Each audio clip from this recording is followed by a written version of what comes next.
Good evening, everyone.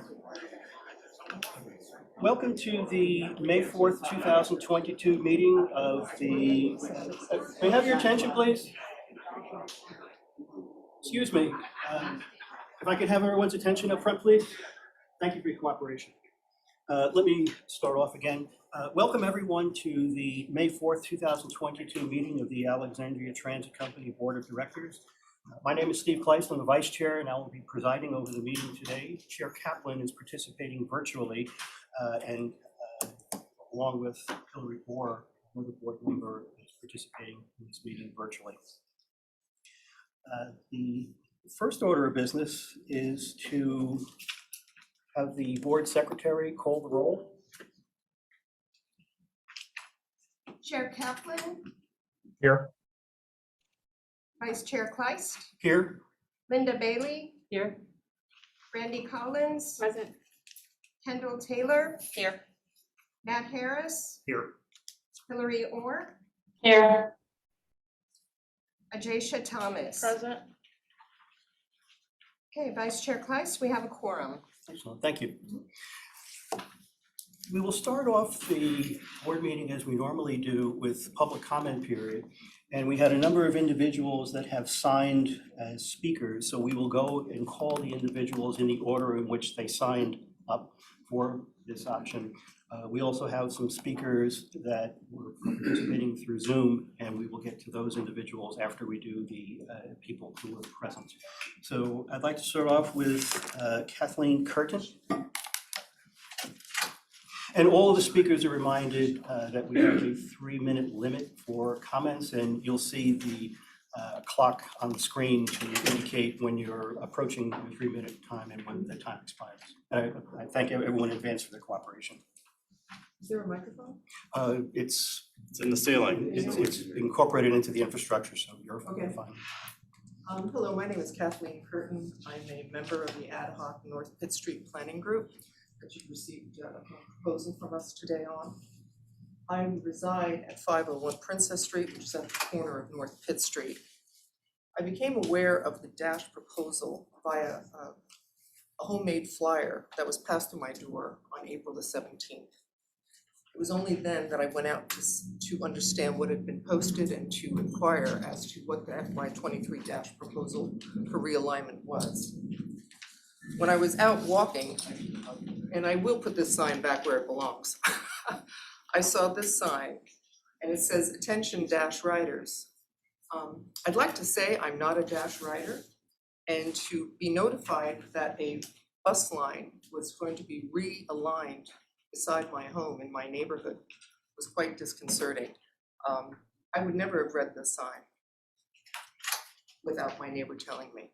So I feel like I'm sure that your group has done due diligence with notifying the committee, the neighborhood per your requirements, but the members of our community do not feel like we were adequately notified.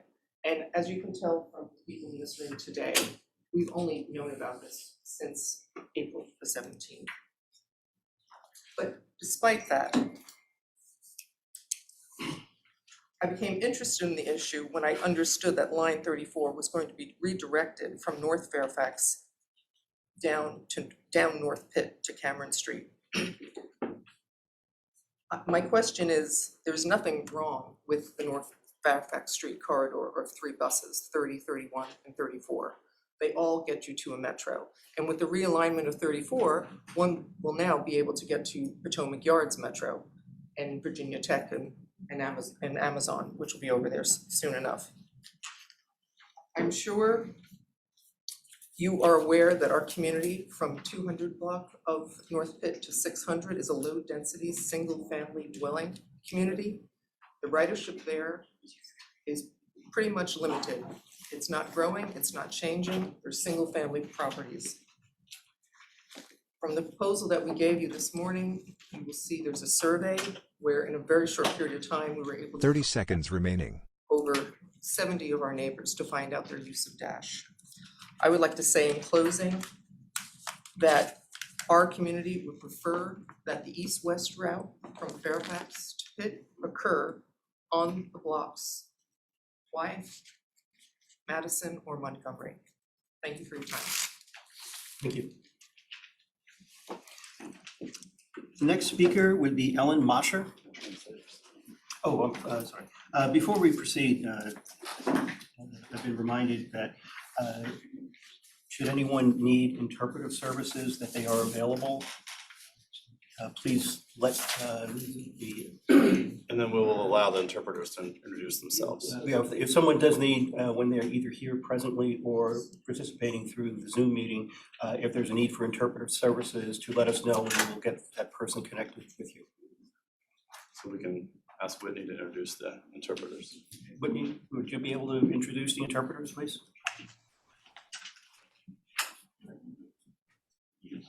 Yes, good evening, members of the board. I would like to just take a moment to allow our interpreters to speak and introduce themselves for anyone who's in attendance and may need their service.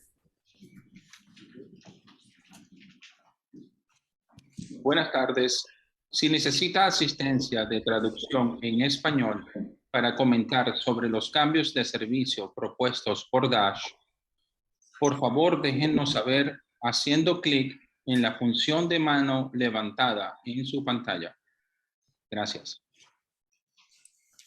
እንደምን አመሻችሁ የዚህ የዳሽ ቦርድ ስብሰባ ተካፋዮች፣ የህዝብ ትራንስፖርት ተጠቃሚ የከተማችን ነዋሪዎች፣ ዛሬ ምሽት በምናደርገው ስብሰባ ላይ በምንወያይበት የአገልግሎት ለውጥ የተለየ ሀሳብ ወይም አስተያየት ያላችሁ በራሳችሁ ቋንቋ በሚገባችሁ መልኩ የአማርኛ ቋንቋ እርዳታ የምትፈልጉ ከሆነ በስክሪናችሁ ላይ ያለውን የእጅ ምልክት በመጫን እንዲያሳውቁን በትህትና እንጠይቃለን። በድጋሚ አመሰግናለሁ። Thank you, Whitney, and thank you to the interpreters. Apologize for that brief interruption, but Ellen Mosher is next to speak. And I have some handouts. There's one for each of you. There are two. Okay, thank you.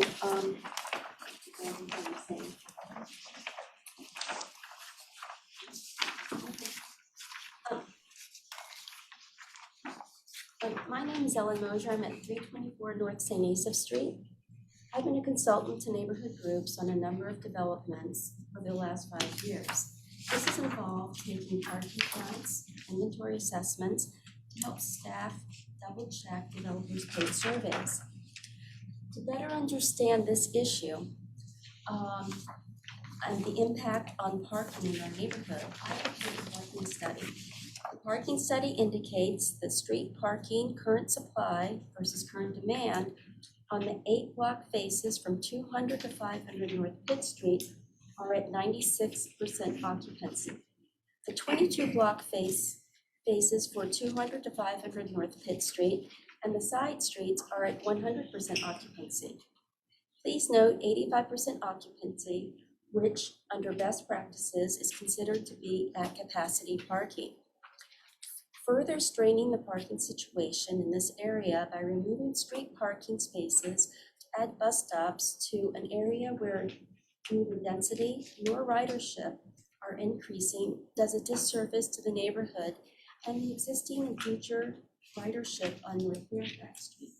The North Fairfax Street route has a good chance of retaining the existing ridership and increasing ridership with the new developments on North Fairfax Street by retaining bus line 34's route on North Fairfax Street.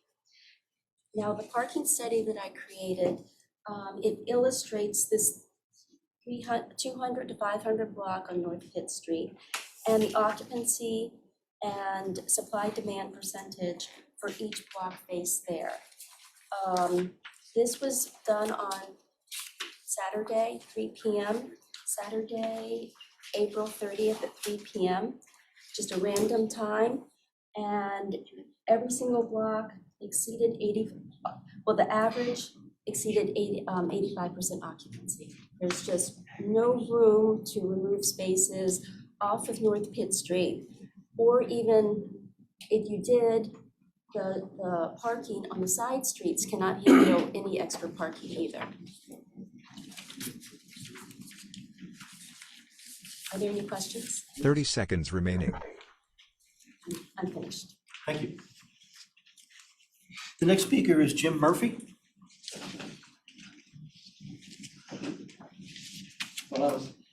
Thank you for that. I was the last person to sign up, and somebody acknowledged it. We've got 4 folks here, and we're attempting to portray our assessment of the situation.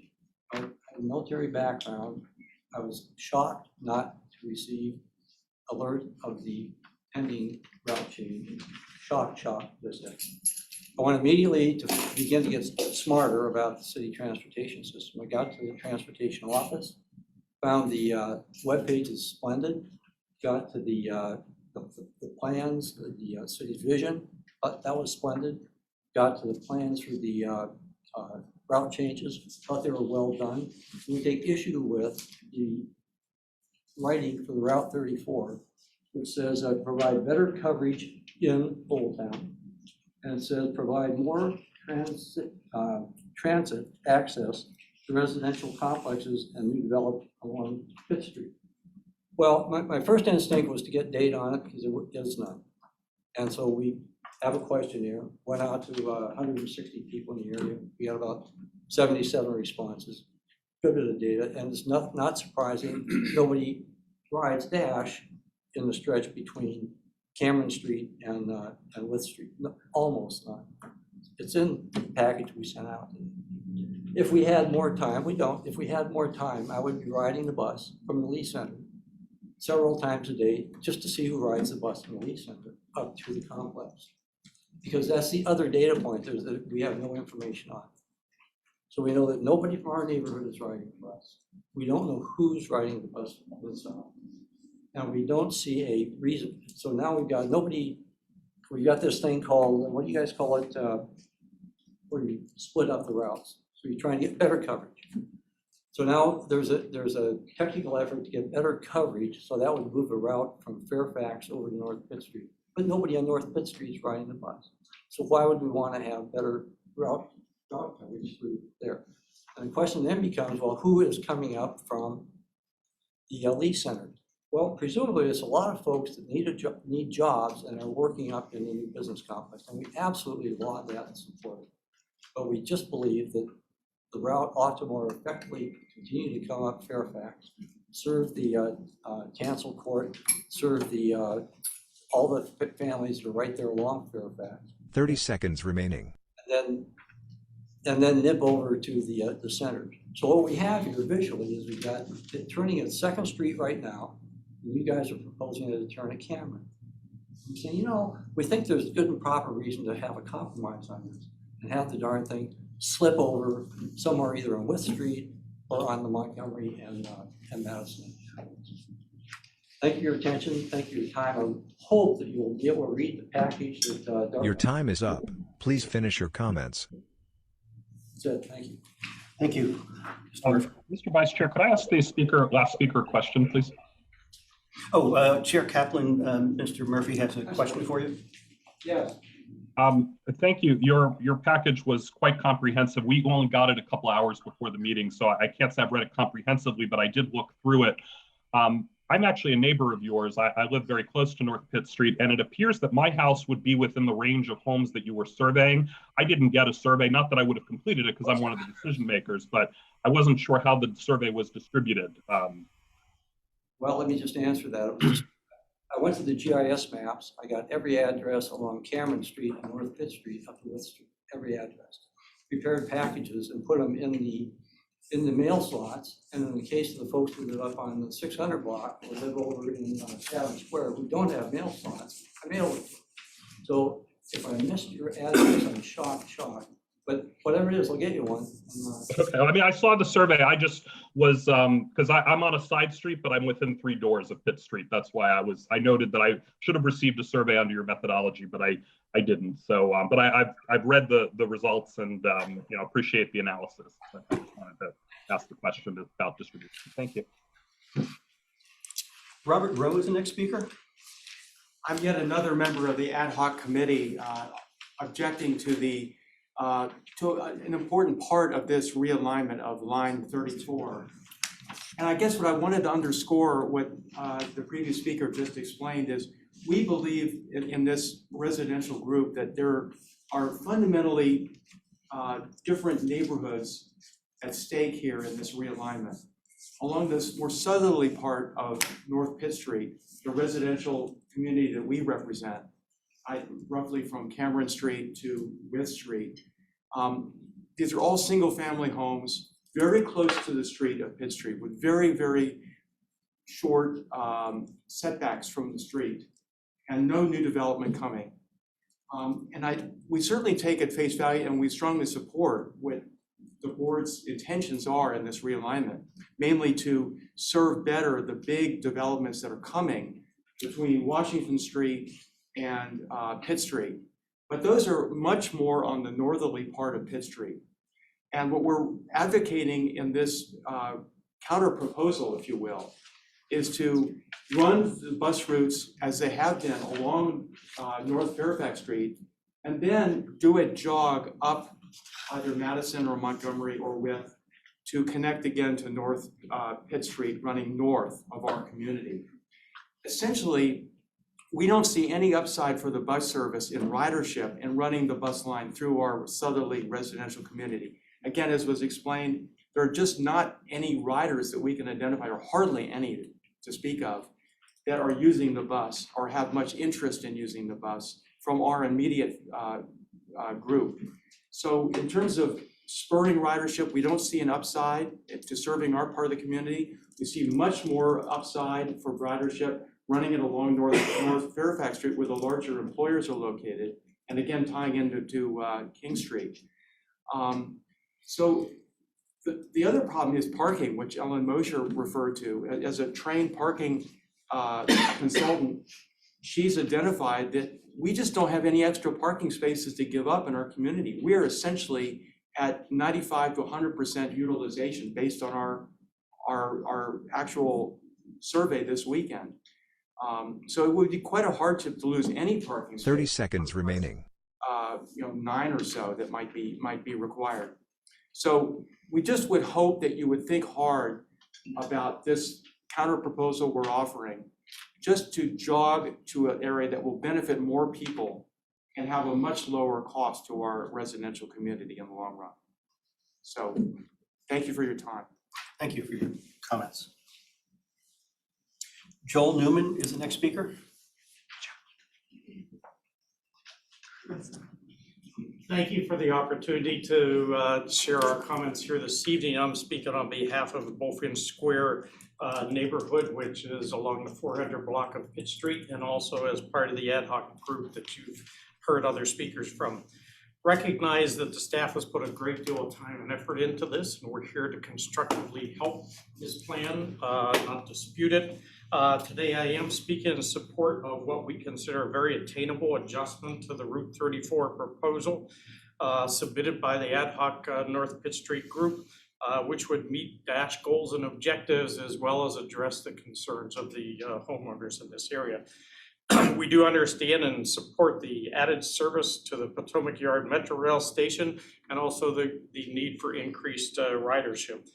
I want to point out that the rationale for this proposed Route 34 realignment states that North Pitt Street has a greater residential density than North Fairfax Street.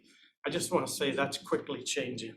If you look given to the current waterfront development, including the Muse, the Venue, Tide Lock, and the planned Montgomery Center conversion, when this Route 34 goes into place in 2023, North Fairfax Street will be a far more residentially dense and DASH friendly than North Pitt Street. There's also greater commercial development in North Fairfax, and thus that provides a better opportunity for riders on this line to access those businesses and commercial opportunities than riding down a residential area of North Pitt Street. Why not put North Pitt Street? There have been a number of reasons already shared, but the key ones are that, as I think has already been stated, the residential people living on this section of North Pitt Street are not going to be riding this. They bought there because they walk to and from downtown Alexandria. So you would be putting in bus stops that wouldn't be used, and you'd be running bus lines through there that wouldn't be stopping for passengers. The published goal of the ATV is to determine through community outreach how to best create a useful bus network and encourage more ridership. In this process, we strongly ask that you also consider both the potential for new riders and also the impact on the neighborhoods along the route that you're looking at. I'm not going to go into proposal because you've already heard about that, but this compromise proposal meets two most important performance factors shared through the ATP, and that's 30 access seconds and remaining. mobility. The North Fairfax route offers the best access for prospective new riders to Potomac Yard and the corridor where the greatest residential and business growth is happening. It's easy walking distance within North Pitt Street. So for those that may wish to take this service, it's well within the quarter-mile easy access criteria that's set by Dash. This would meet the objectives of reducing car traffic and parking along this route. Your time is up. Please finish your comments. North Pitt Street. And finally, we just find that this meets everybody's objectives, and we hope you'll give it serious consideration. Thank you. Thank you for your comments. Sally Bukima.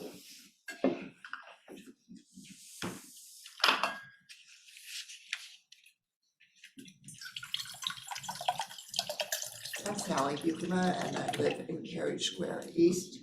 And in front of my house actually is in a Muse, and I don't know anyone in our Muse really who uses the bus service. But I do know, and I actually have watched some of the buses on Fairfax Street, the developments on North Fairfax. And I am really wondering why it really is necessary to think about moving it to Pitt Street, because we don't have the kind of commercial development that is being developed on North Fairfax. So I would just like to add my voice to others and say, please rethink this, because we really are a residential development up and down Pitt Street, and hope that you will reconsider and not put the bus route on Pitt Street. Thank you. Thank you for your comment.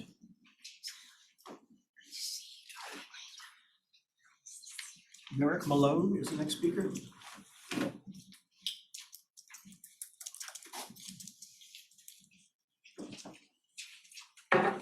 Good evening, board. My name is Merrick Malone, and with my wife, Marcia, we live at the corner at 425 Orinoco, on the corner of Pitt and Orinoco. When I initially came, my comments were going to be very different. I felt that there had been arbitrary look at this, but I felt that after being able to get rid of a corner that had presented such problem, and we've lived there for 17 years, we were now finally get a new, townhouse. But I have a very different approach to this, and that is to really come and support the compromise that has been presented by the ad hoc committee, and to thank Jim Murphy and Barry Kessel and Mary Gorman and Ellen Mosher and Grant Sladen and Joel Newman, Robert Rowe, Kathleen Curtis, because they did, not only did they made the case, but they also provide the analytics, which you all, in my opinion, did not do. And so I think that it is important that you consider this compromise, because I think it is a great compromise, one I think that the majority of the people here can support. So my demeanor and tone is very different, because I always look for a compromise. And I think if you look at the compromise that was sent and you read the detail and the analytics to support the points that are being made, I think you will see that we have somewhat of a symbiotic relationship, and that we do have a mutual solution.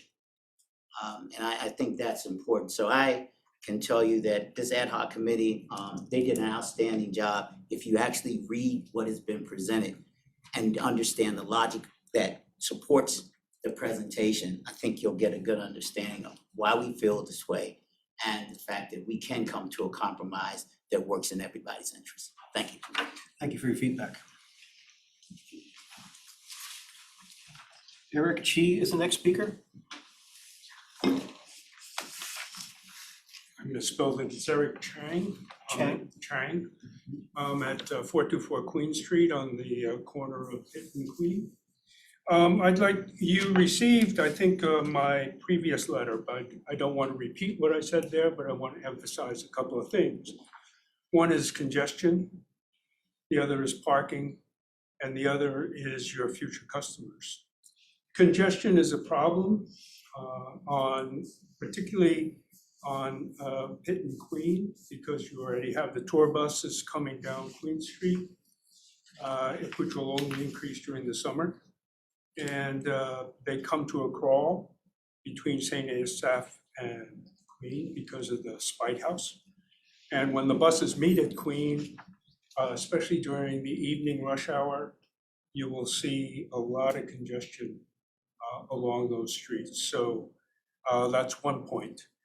As far as parking is concerned, that section of North Pitt Street between Cameron and Queen and Orinoco are historic homes, many of which have no off-street parking.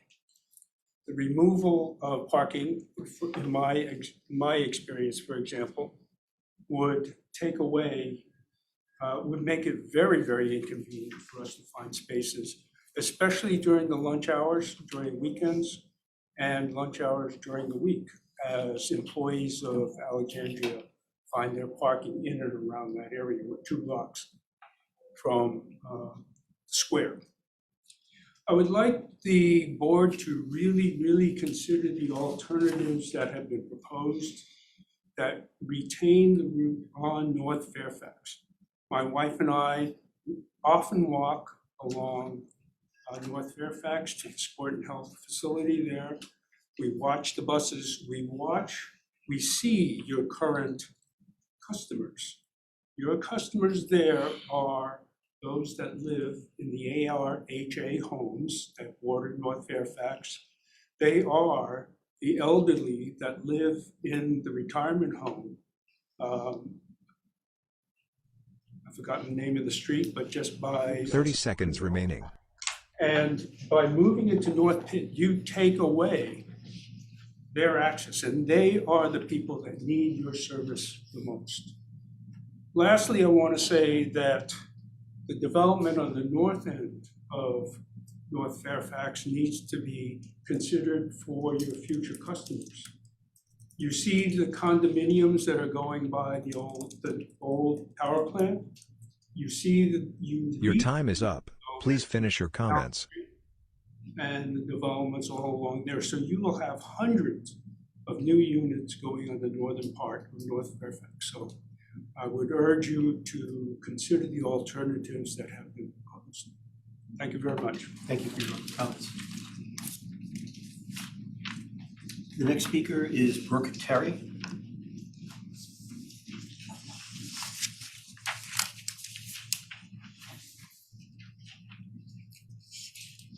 Good evening. Hi, my name is Brooke Terry, and I live on the 400 block of North Pitt in Chatham Square. We found out as well with the flyer that was put at the stop sign. I was picking up garbage in my tree well and went to go put it in the receptacle, and all of a sudden I look and I see this brand new proposal. I'm part of the ad hoc, met with them on Saturday as well, and I think we came up with a great proposal for all of us. The one thing that I see as I've been living here is I see no reason for the 600 to 200 block having this bus.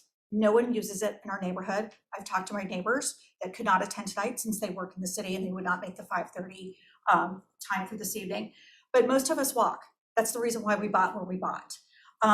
Those that do go into the city used to use the 11Y and would go up to Washington and they'd pick up the bus to go there and use the 11Y to go inbound into town, or they'd go to the Braddock Street Metro.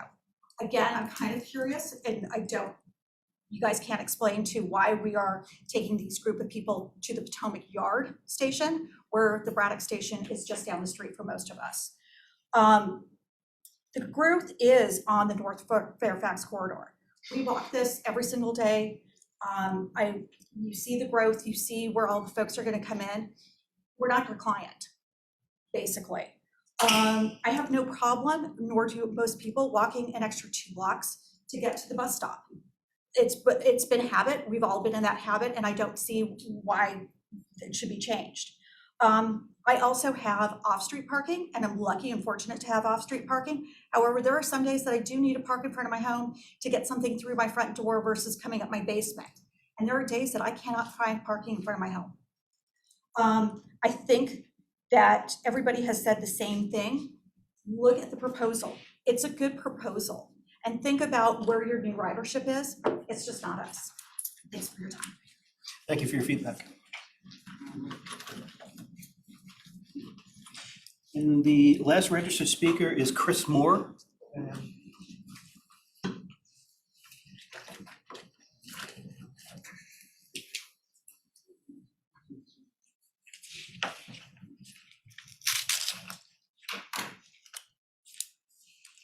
Good evening. I also live on the 400 block of North Pitt Street. And so I am directly impacted by this proposed change to line 34. My immediate concerns, I'll just go through them quickly, are one, the loss of parking spaces. Two, the loss of the quiet residential character of the street.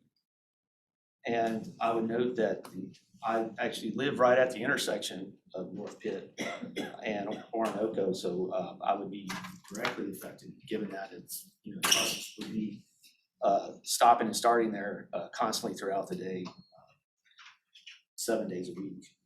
And I know that some people have mentioned that they're electric. I don't know the time frame on that, but I'm not sure all the buses are electric now. I don't know how long it would take, and plus, even with the electric buses, the braking systems are loud.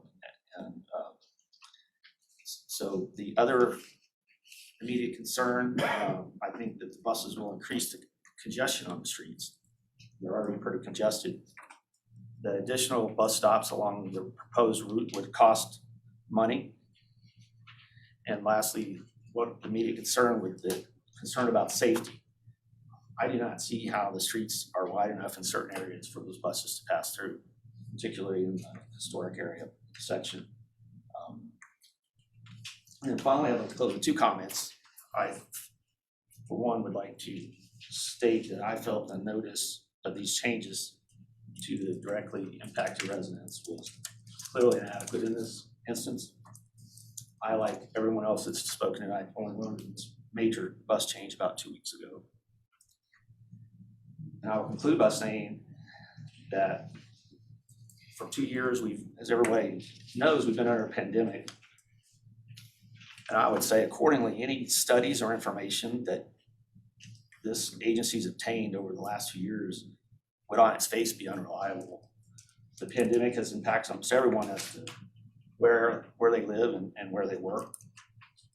And I think to make such a radical change to the bus route at this time would be arbitrary and capricious.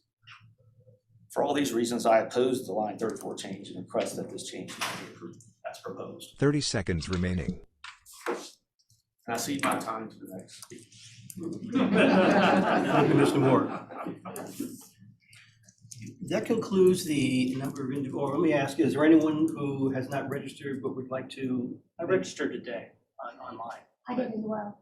Oh, okay, well then, if you could just identify yourself and take your opportunity, and I'll call on you next.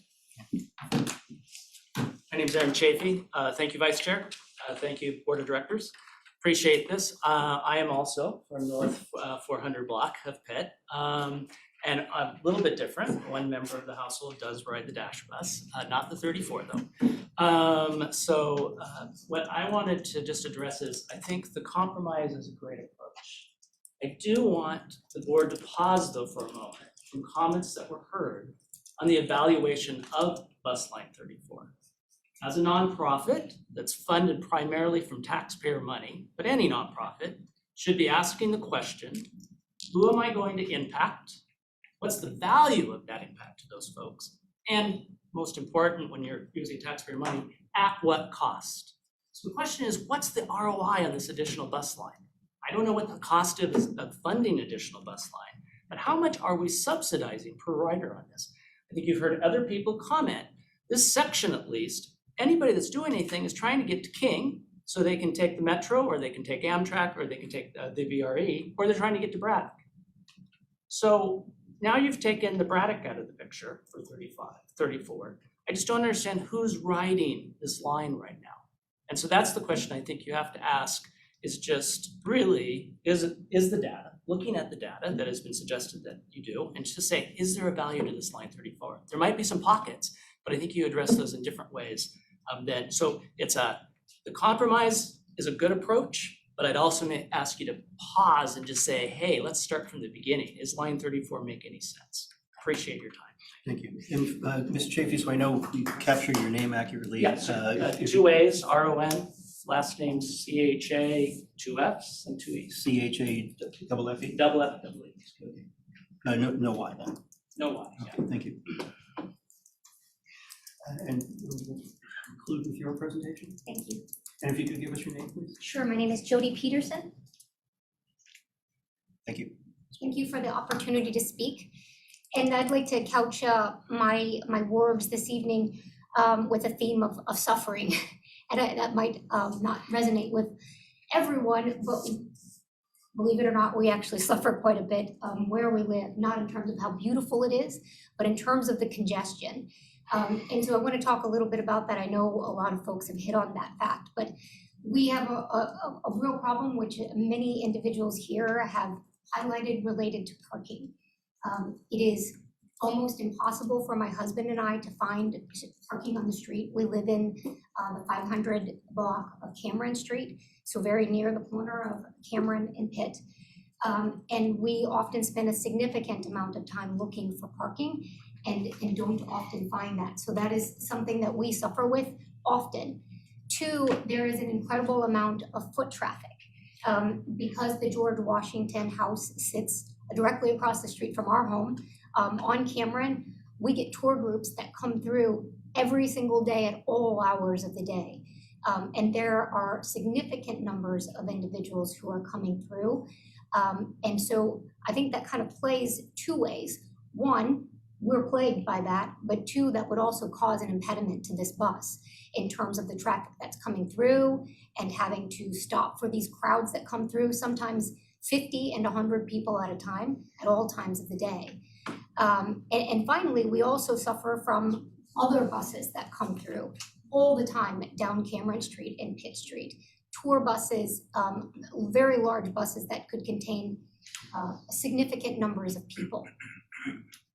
Beyond that fact, I don't think anyone else highlighted this issue, but we have a member of one of the highest levels of government who lives in the 200 block of Pitt, and their ingress and egress would be directly affected by this bus stop. I, like this individual, am a member of the intelligence community, and the security concerns that would come about as a result of this, I think would be incredibly impactful based on the fact that this individual's detail has to monitor all of the individuals who are coming and going at all times. And beyond that, they have to 30 seconds remaining. this individual.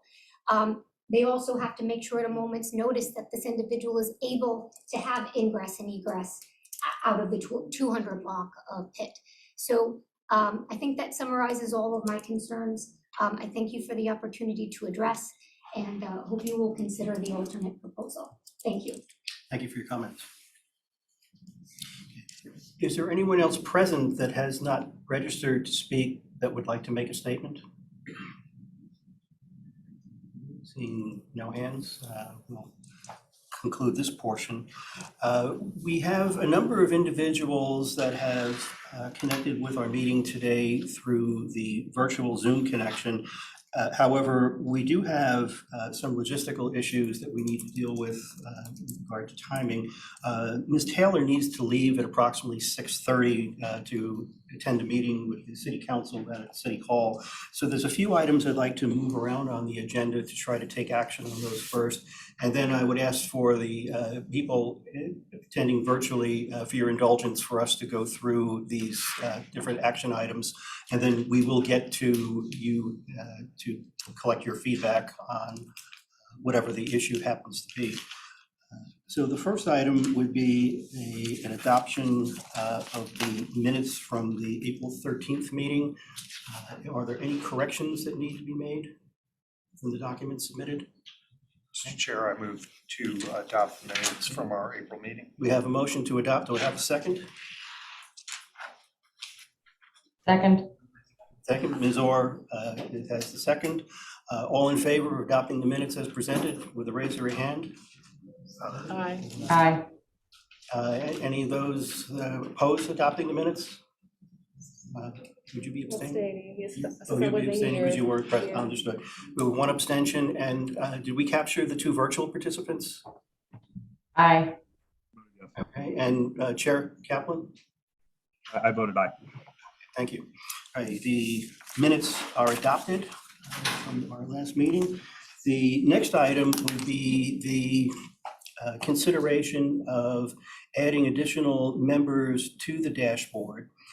And the second action item in this particular area will also include voting for the number of individuals that the board agrees to with the additional members. So what I'll do first is ask for a show of hands of those that would suggest, or that would agree that one member, and then we'll do two and up to three members. Based on that vote, then you'll be given a written ballot through the board secretary, and you'll be asked to complete that. The results of that vote will be released prior to the termination of today's meeting.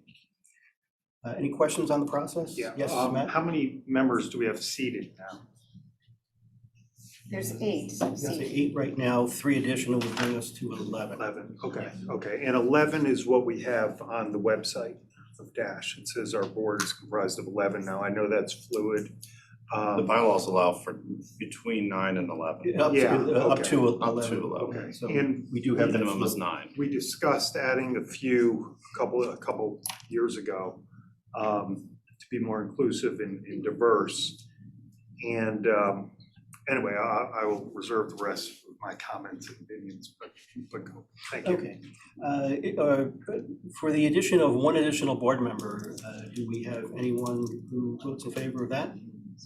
Sorry, should we vote for, start with 1? And Oh, yeah, we would vote 1 and then 2 and then 3, and so the you just vote majority. for the one you want to? Yes, please. So if there's no one that would, I'll say elect to have one person or limited to one person, then I think we have concluded that. The addition of 2 members?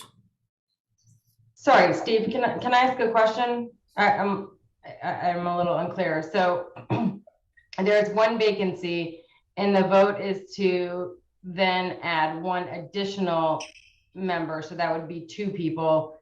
And if we voted to add 2 additional members, that would be 3 people we're selecting. Is that correct? Yes, we have the option of adding up to an additional 3 members to the board. If I could jump in and clarify, so we wanted one person, we have to seat at least one person to get us to 9. So if you voted in favor of just seating one person, that would take us to the minimum.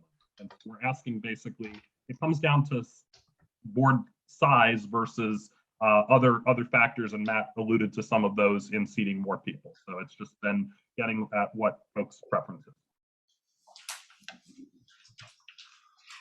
Any other questions on our what we're trying to accomplish this evening? I think Hillary was meaning like if we vote for 2, does that mean we're getting 3 because we already have 1? No, it would be just Okay, additional 2 members.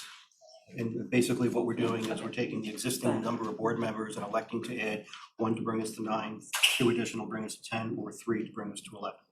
Okay. Does that address your question, Hillary?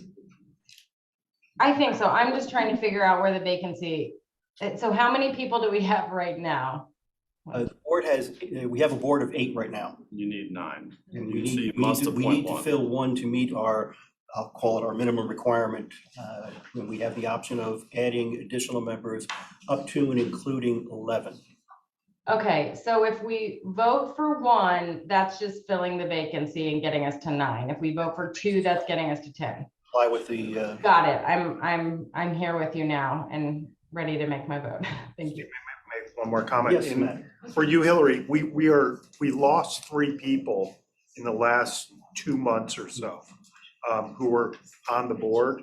So, you know, that's just for perspective where we were, where we are now, and where we potentially could go to.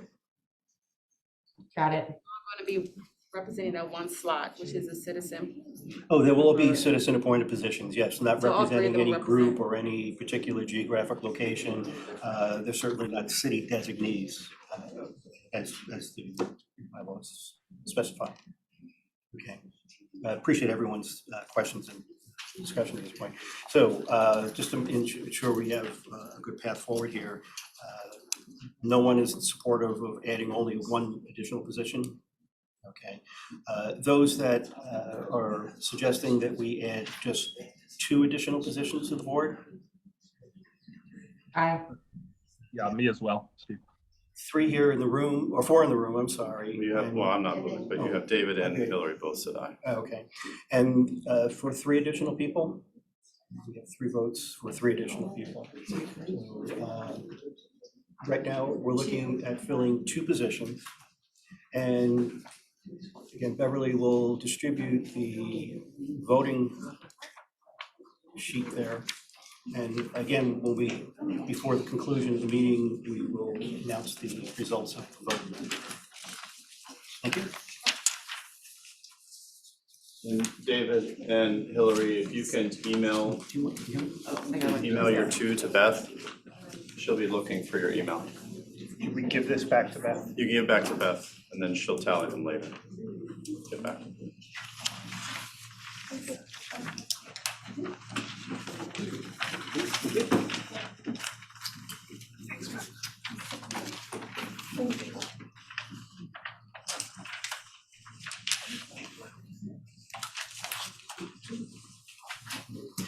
All right, well, thank you for getting that taken care of.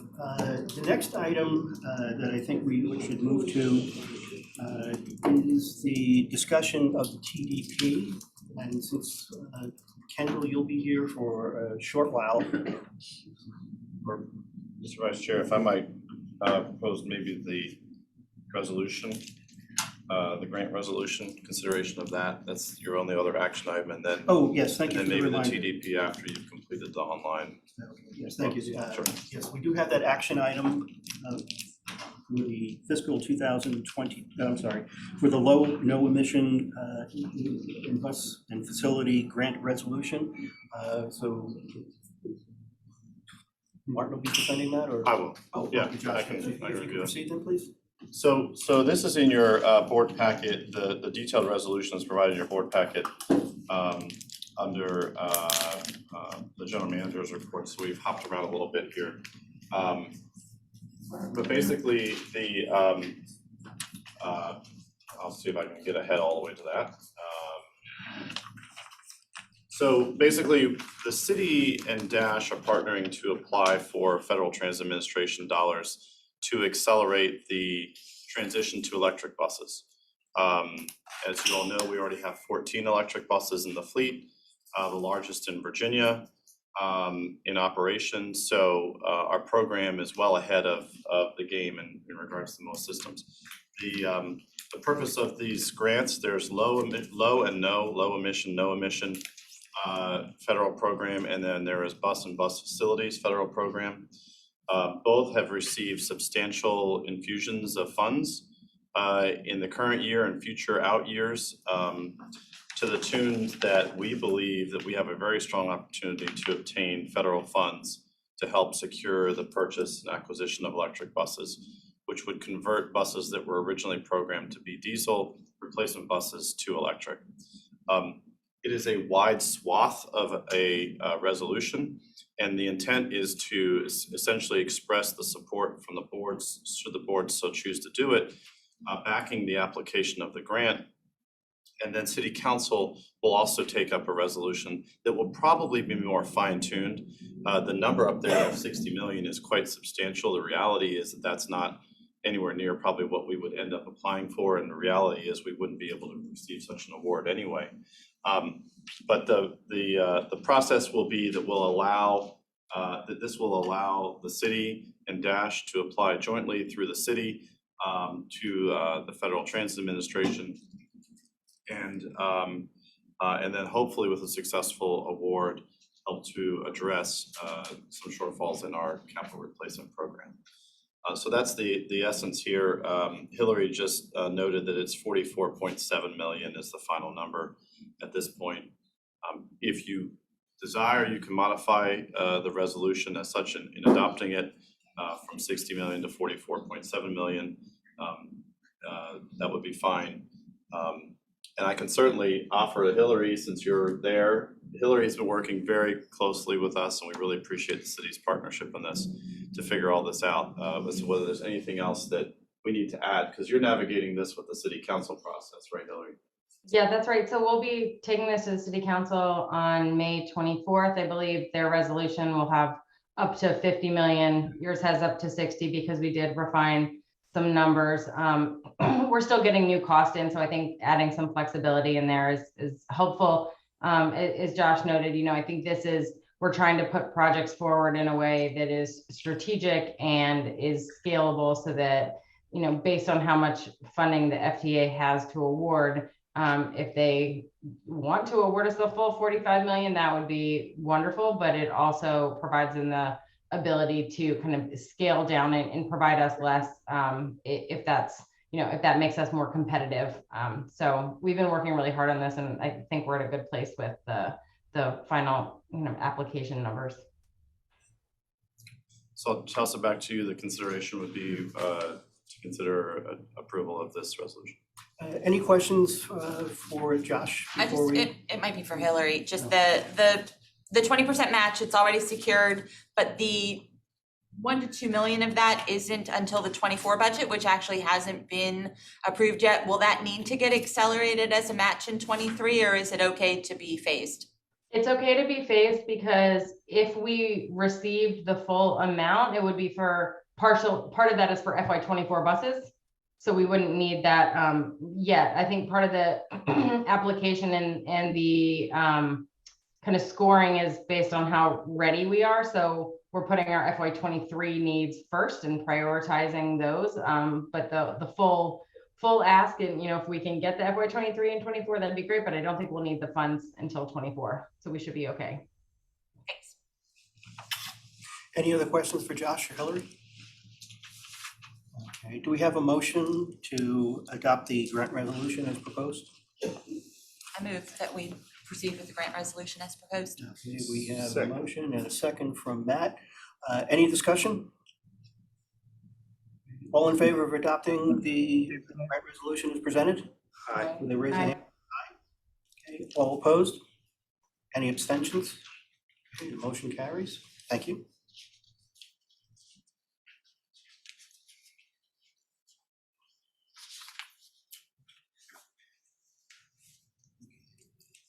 So aside from the TDP, those were your only two. Okay. Kendall, we're pretty much right at the time you need to leave. We are? Okay. I think what we'll do now is go back to finishing the public comment from the virtual participants at the meeting, and then proceed on with the agenda from that point on. So Whitney would be able to Whitney, take over that. would you be able to handle the first person that would wish to submit public comment? Yes, thank you, Vice Chair Kleist. The first registrant that we have for online public comment is Kathleen Curtis. Duplicating. You want me to speak again? She's here. She's in already the room. Okay. We'll pass on that. If you could proceed to the next individual, please. Merrick Malone.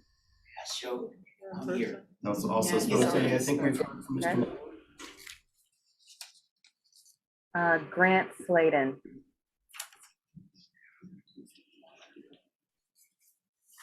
And I do see Mr. Sladen joined us virtually. Hello, can you hear me? Yes. Well, thank you so much, and appreciate the opportunity to speak to y'all. I'm Grant Sladen, as she said. My wife and I bought a house on North Pitt Street last year, and we've been coming and going since then, and we're going to retire here for good this summer. And we absolutely love this community, and we've enjoyed meeting dozens of our neighbors, although I'm afraid we've met many of them because of your plans. Like all of them, we strongly oppose the realignment of Dash Line 34 to North Pitt Street, and we oppose it for many reasons, but I'm only going to cover a few for brevity. First, we regret the potential loss of parking spaces. The map at the last meeting that was shown indicated 10 bus stops on our little stretch of road. Your staff say that 10 is not an exact number, but Fairfax Street currently has 13, so 10 bus stops makes sense. This will reduce parking significantly. Your staff say that few parking spaces will be lost, but this is also not true on Fairfax Street. I've walked it and I've looked at it. Some bus stops ate up to 3 parking spaces. Why would it be different on North Pitt Street? Also, we apparently have a 96 to 100% occupancy rate for parking in our neighborhood. I park there, I believe it. This is considered above capacity by best practices, and yet you still want to take some parking spaces away. Second, we regret that buses could travel along our street essentially unused. A comprehensive survey of neighbors shows few, if any, will board the buses along our street. The current route on Fairfax Street is essentially a commercial route and takes people to and from where they want to go. Not so on North Pitt Street. Third, we regret the potential loss of our quiet residential street. Numerous bus stops and about 24,000 bus trips a year is more noise, trash, and congestion on our street. Your staff say that you're switching to electric buses, and an example is the grant proposal you just voted on. But I've seen your fleet replacement plan. You're currently running 35 diesel buses, and they're only 2 to 3 years old. They're practically new. And electric buses are not necessarily a solution because under your plan, it's still going to take almost a decade to get to an all-electric fleet, even with this grant for 31 more buses, assuming the economy stays strong. Even hybrid buses are noisy when they're starting and stopping. And this is important because they'll start and stop on every single corner in our neighborhood since every single street has a stop sign. Finally, dozens of my neighbors showed up tonight in person or online to speak or watch this meeting, and you received 30 something like seconds remaining. comments opposed to it. That's a lot of opposition, and it only gives you a tiny benefit. Your staff estimated only 7,000 additional riders per year would be created by this change. That's right from page 40 of your plan. And yet for a 3% increase in ridership, you're getting 90% of your public opposition. Please drop plans for this bus line or adopt a reasonable alternative, and let's all move on. Thank you very much. Thank you for your comment. Next, we have Paul Ostrowski.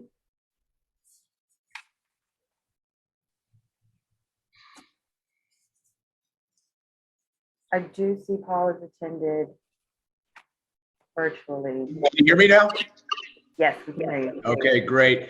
Hey, I won't take up much time because frankly, I just want to echo all of the comments that have been made so far by the committee, the ad hoc committee, as well as the other residents that live in this area. I too live on the corner of Orinoco and Pitt Street, and I too strongly oppose this move. I continue to ask myself what's broken with the current plan, and I ask myself, why are you trying to change things that have been in place for a long period of time, servicing those that we really need serviced, and looking as we go into the future at the types of developments that are going to occur, that have already occurred in terms of apartments north of Pitt Street and north of Orinoco.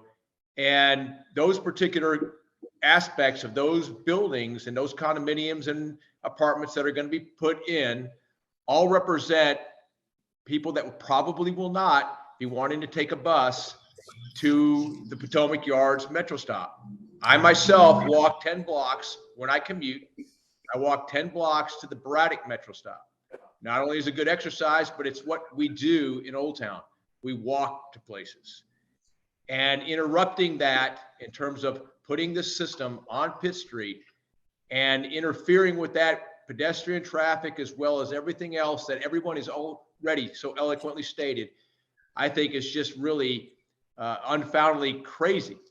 And so I just want to add my vote to those people that are saying, look, rethink this. There's alternatives out there. And what are we really trying to fix? Thank you for your time. Thank you for your feedback. Next, we have Ellen Mosher.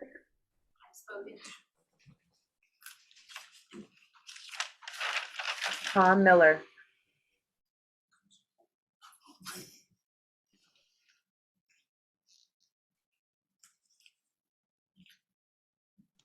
Can you hear me? Hello? Yes. Hello? Can you hear me? Hear you. Yes, Mr. Miller, we can hear you. Look, coming late into the game, I want to echo all the comments of my neighbors. My wife Bonnie and I live on the corner of Orinoco and Pitt. I think you've heard from all four of us on the corner of Orinoco and Pitt. We've lived here since Chatham Square was built. And I will tell you, I have never seen in the 17 years we've been around, we've owned our place here, anything close to the opposition that you're hearing tonight. What Grant Slayton had to say about almost 100 people have come out actively opposing this. And I want to join and support the alternative that was proposed early on. It's a reasonable alternative. It makes sense and it's win-win. Last thing is I want to speak a little bit about noise. We're at the corner of where one of the bus stops will be, but it doesn't really matter because as Grant said, the bus stops every single block. And the other night, my wife and I were at TJ Stone's having dinner outside, and coming down Montgomery, there are a lot of dash buses, including a bunch of electric and hybrid buses. When buses, I don't care if they're electric or hybrid, when they stop, they make a lot of noise. The brakes squeal, and the starting and stopping is extremely noisy. We sleep with our windows open. We're right on the corner of the bus stop, and we really don't want to be woken up at 5:30 in the morning with buses stopping and starting. And you know, as my wife says, the bus will stop 12 feet from our house, from our bedroom window. So I really urge the board just to look carefully at this alternative that's been suggested. It makes a lot of sense. And I will finally say, I read all the Q's and A's, and as a citizen and a taxpayer, I feel we were being dismissed. Not only, as some said, were we not notified, bus riders were notified, but we weren't until the signs went up pretty recently last month. But the Q's and A's that were put out pretty much seem to ignore the comments we've been making. 30 seconds remaining. So I really strongly urge you to look and adopt the alternative that was suggested. Thank you very much. Thank you for your comment. Joseph McHale.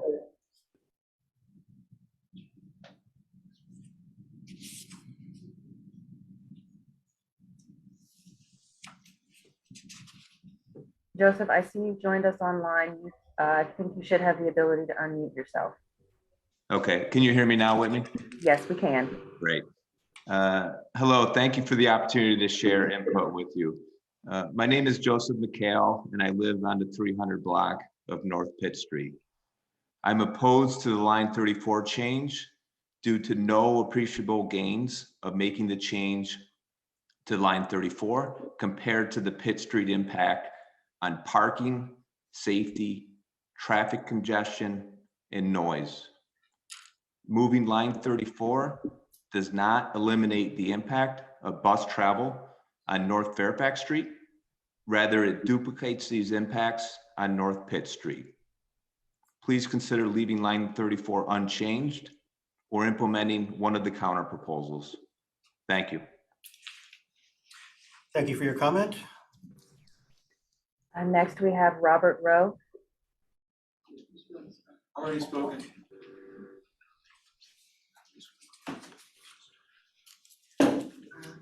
We can move on to the next. I believe Eric Chang is next. Did he already speak as well? He spoke. Jim Murphy. Already spoken. Yeah, they made the presentation in person. Joel Newman. Already spoke. Also made the presentation in person.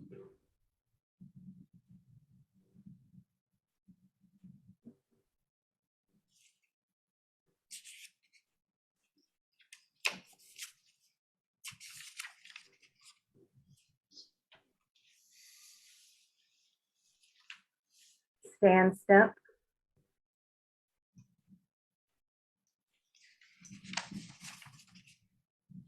Hello, I'm the neighbor that first noticed the small sign on the stop sign while walking my dog about a month ago. I started putting some flyers and talking to the neighbors because it really seemed that something was off. I'll keep this brief. I do not support moving line 34. I also do not support one of the proposals by my neighbors to move the line 34 up With Street, as this is where me and my family live. But I do commend their spirit of compromise and do support their other proposals of using Montgomery and Madison. My 6-year-old overheard me talking about this to a neighbor, and she asked me to explain what was going on. And this is what I told her. The city is trying to do something good, and the citizens are expressing our opinion. In my opinion, I told her, it's simple.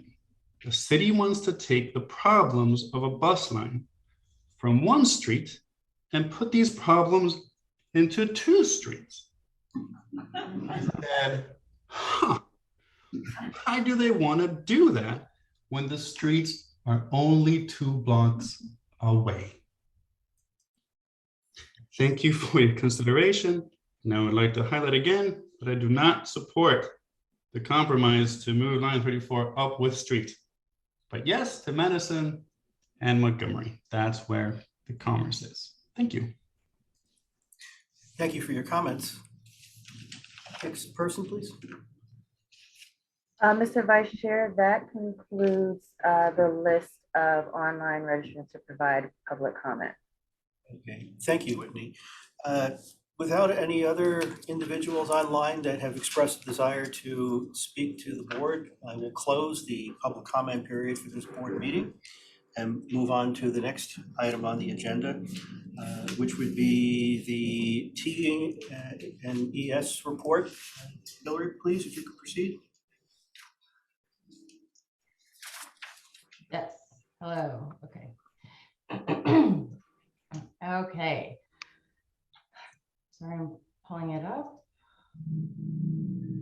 I had a very minimal report today.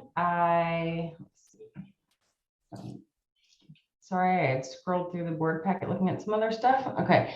I wanted to provide a quick update on the WMATA yellow line shutdown. I'll probably continue to update you all each meeting on this. I think you all know that in fall, the metro rail stations south of National Airport are going to be closed for 6 weeks, and then the yellow line will be closed through spring 2022. So I just wanted to provide an update that on May 24th, the city and WMATA are going to be presenting together to City Council. From the city side, we'll be presenting our mitigation plan at a high level, as we still obviously have a lot to work out. WMATA is not releasing their full mitigation plan until June, but they will be there to discuss some high level information. And, you know, I think we'll be able to talk about some of the bus bridges that are going to happen, and potentially some shuttles, but I doubt we'll get into the exact locations, but we'll be having that discussion on May 24th. And then secondly, I just wanted to update you all about our Duke Street in Motion, the Duke Street Transitway. The city, we hosted the first Duke Street in Motion advisory group meeting last week, I guess it was, on April 28th. The city manager appointed a group of, I want to say, I think it's 11 individuals, and we'll be meeting monthly to advance the design options for the Duke Street BRT corridor. So during the upcoming months, we'll work with the advisory group and the community to evaluate the approved plan from 2012, but also determine if there's some modifications that we need to make to that and what the various cross sections of Duke Street might look like. There's going to be a lot of community engagement on this, definitely some over the summer. We'll have a couple different periods of engagement for that, but we're really excited that that officially kicked off last month. And that's all I have. I'm happy to answer any questions if y'all have any. Any questions for Hillary? Okay, thank you, Hillary, for the presentation. Do any of the board members have any updates on activities? Okay, seeing no hands, we'll move on to the next item. And that would be the part number 4, the planning reports with Mr. Barna. The ridership update, and then we'll move into the discussion of the TDP. Good evening, Mr. Vice Chair, members of the board. Martin Barn, Director of Planning and Marketing for Dash. For item 4A on tonight's agenda, we have some information in your packet on page 8, but it is a ridership update. I did share some of this information with the board last month, but to follow up with a little more detail, you can see that our monthly ridership has been tracking in a very strong direction, particularly in the month of March. Ever since we launched the new network with free fares in September, you're seeing a large surge in ridership, a unprecedented surge in ridership, such that in March we saw almost 300,000 boardings, which was twice the amount we saw last March. And that represents a 73% increase from the month before we started the new network. So very strong ridership trends after that fall off in January and February due to Omicron. Similarly, you see here that we're up to about 95% of pre-COVID ridership levels after being down around 45-50% before we launched the new network and free fares. So strong overall ridership, broken down by day of the week. This shows the weekday, Saturday, and Sunday ridership for the last 5 years. You can see that in 2022, our weekday ridership is approaching very close to where we were back in 2018, 2019, and our weekend ridership has actually exceeded those levels. So very good ridership on weekends, and that's due in large part to the weekend service improvements from the new network. And then the next slide here just shows weekday ridership by time of day. Each cluster represents a portion of the day. The light blue bar shows 2022, and again, this is March data. So you can see that for almost all the clusters, the light blue bar on the far right is at or above where we were back in 2018, 2019. The midday in particular is much higher than we were before the pandemic, again, due to some of the improvements that we made to the new Dash network back in September. The one area that is still lagging is the AM peak, which again is likely due to the lack of commuting and the increase in teleworking that we've seen over the last 2 years. And the last slide on the ridership update is a route by route breakdown. A couple things to point out with this. You can see that the bulk of our ridership is on line 35. That's by far the highest performing route. We're up to about 3,800 boardings on a typical weekday, and that seems to be increasing by the month. Again, weekend ridership is strong too. Again, 35 is the West End route. That's the one that runs the Beauregard corridor from Van Dorn Metro up to the Pentagon. So very good ridership on the West Alexandria. We also have good ridership on 30 and 31. 30 is our Duke Street corridor, the former AT8, and 31 is on the King Street from NBCC into Old Town. So those are kind of our cross-town connectors, very important to the network. So those are our ridership updates. Happy to take any questions on ridership. Yes. Are you able to factor in, and I don't think you can, the lack of the peak ridership because Metro isn't running as frequently as it used to? I think, what are the 20-minute leads? So like, for instance, I don't take Metro anymore because it's just not worth it. Are you able to factor that in with the buses that actually terminate at each of the Metro stations or no? Well, thank you for the question. So the answer is, unfortunately, we have a little bit of limitation with our data now that we're not collecting fares. Previously, we had smart trip cards that we could track transfers from trains to buses and really clearly see those trends. Now we don't have that ability because people are just jumping on the bus. So we don't have that, but you're right that the lack of the 7,000 series cars has reduced service sharply, which is all the more shows that our ridership number and our growth in ridership is all the more impressive because of that. Okay, thanks. Any other questions? No, but I appreciate you pointing out the ridership on the 35 route. One of the objectives of our realignment was to provide more service to the West End. I see that certainly has been accomplished here, so kudos to the planning staff, Josh, as well, for providing transportation options to the West End group that has not had that same type of coverage. Okay, we'll now move into the TDP. I know you have a presentation for us. Yes, just a very brief presentation. Just to recap, tonight, item 4B is the board to consider adoption of the final draft of the FY23 Alexandria Transit Company Transit Development Plan, TDP. Just to recap where we are in this process, staff came in March to the board to present the first draft version of this document, which is our annual service plan, our roadmap for each fiscal year that we do every spring. So we had that initial presentation in March, and that also marked the beginning of our public comment period. And I'll talk a little bit more about our public comment period, but we did come back to the board in April with our public hearing, and then we're back here now for consideration of adoption. You'll see on the screen here and in your packet, starting on page 10, a summary of the outreach that was conducted. We had 2 virtual meetings and a public hearing, and then a second public hearing tonight. So we had community meetings with Notice, which is the Civic Association in Old Town. We presented to them and got their feedback. We went to the Transportation Commission for City of Alexandria, Commission on Aging's Transportation Commission Committee, and then the Traffic and Parking Board. We've also had a number of pop-up events at key locations across the city. We've had flyers on our bus stops as well as on North Pitt Street. The bus stops, primarily the bus stops that are affected by the proposed changes. Also posters on our buses. We've also had a lot of digital outreach on our website with our email subscribers, and then also on social media. So you see some of the stats there, and more detailed information about that outreach is available in the memo in your packet. And briefly, just to summarize the feedback that we've heard so far, we've heard some feedback through meetings and hearings, pop-ups, but the bulk of the feedback that we heard, at least before this evening, was via written comments submitted via email or to our call center, our customer service center, and some letters that we also received. So we did receive about 100 public comments during the period.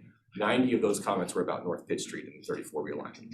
So you can see that 82 of the comments we received were opposed, 7 letters, 6 of which were opposed to the Pitt Street change. Other feedback, and I'll talk a little bit more about line 34 in a second, but other feedback that we received was support for the changes at Potomac Yard Metro with the new station opening, providing really good bus service to there from Old Town North. That's not a connection that currently exists, and there'll be a wealth of development occurring at Potomac Yard, so having a really good connection from the heart of Old Town up to Potomac Yard. A lot of people recognize the value of that.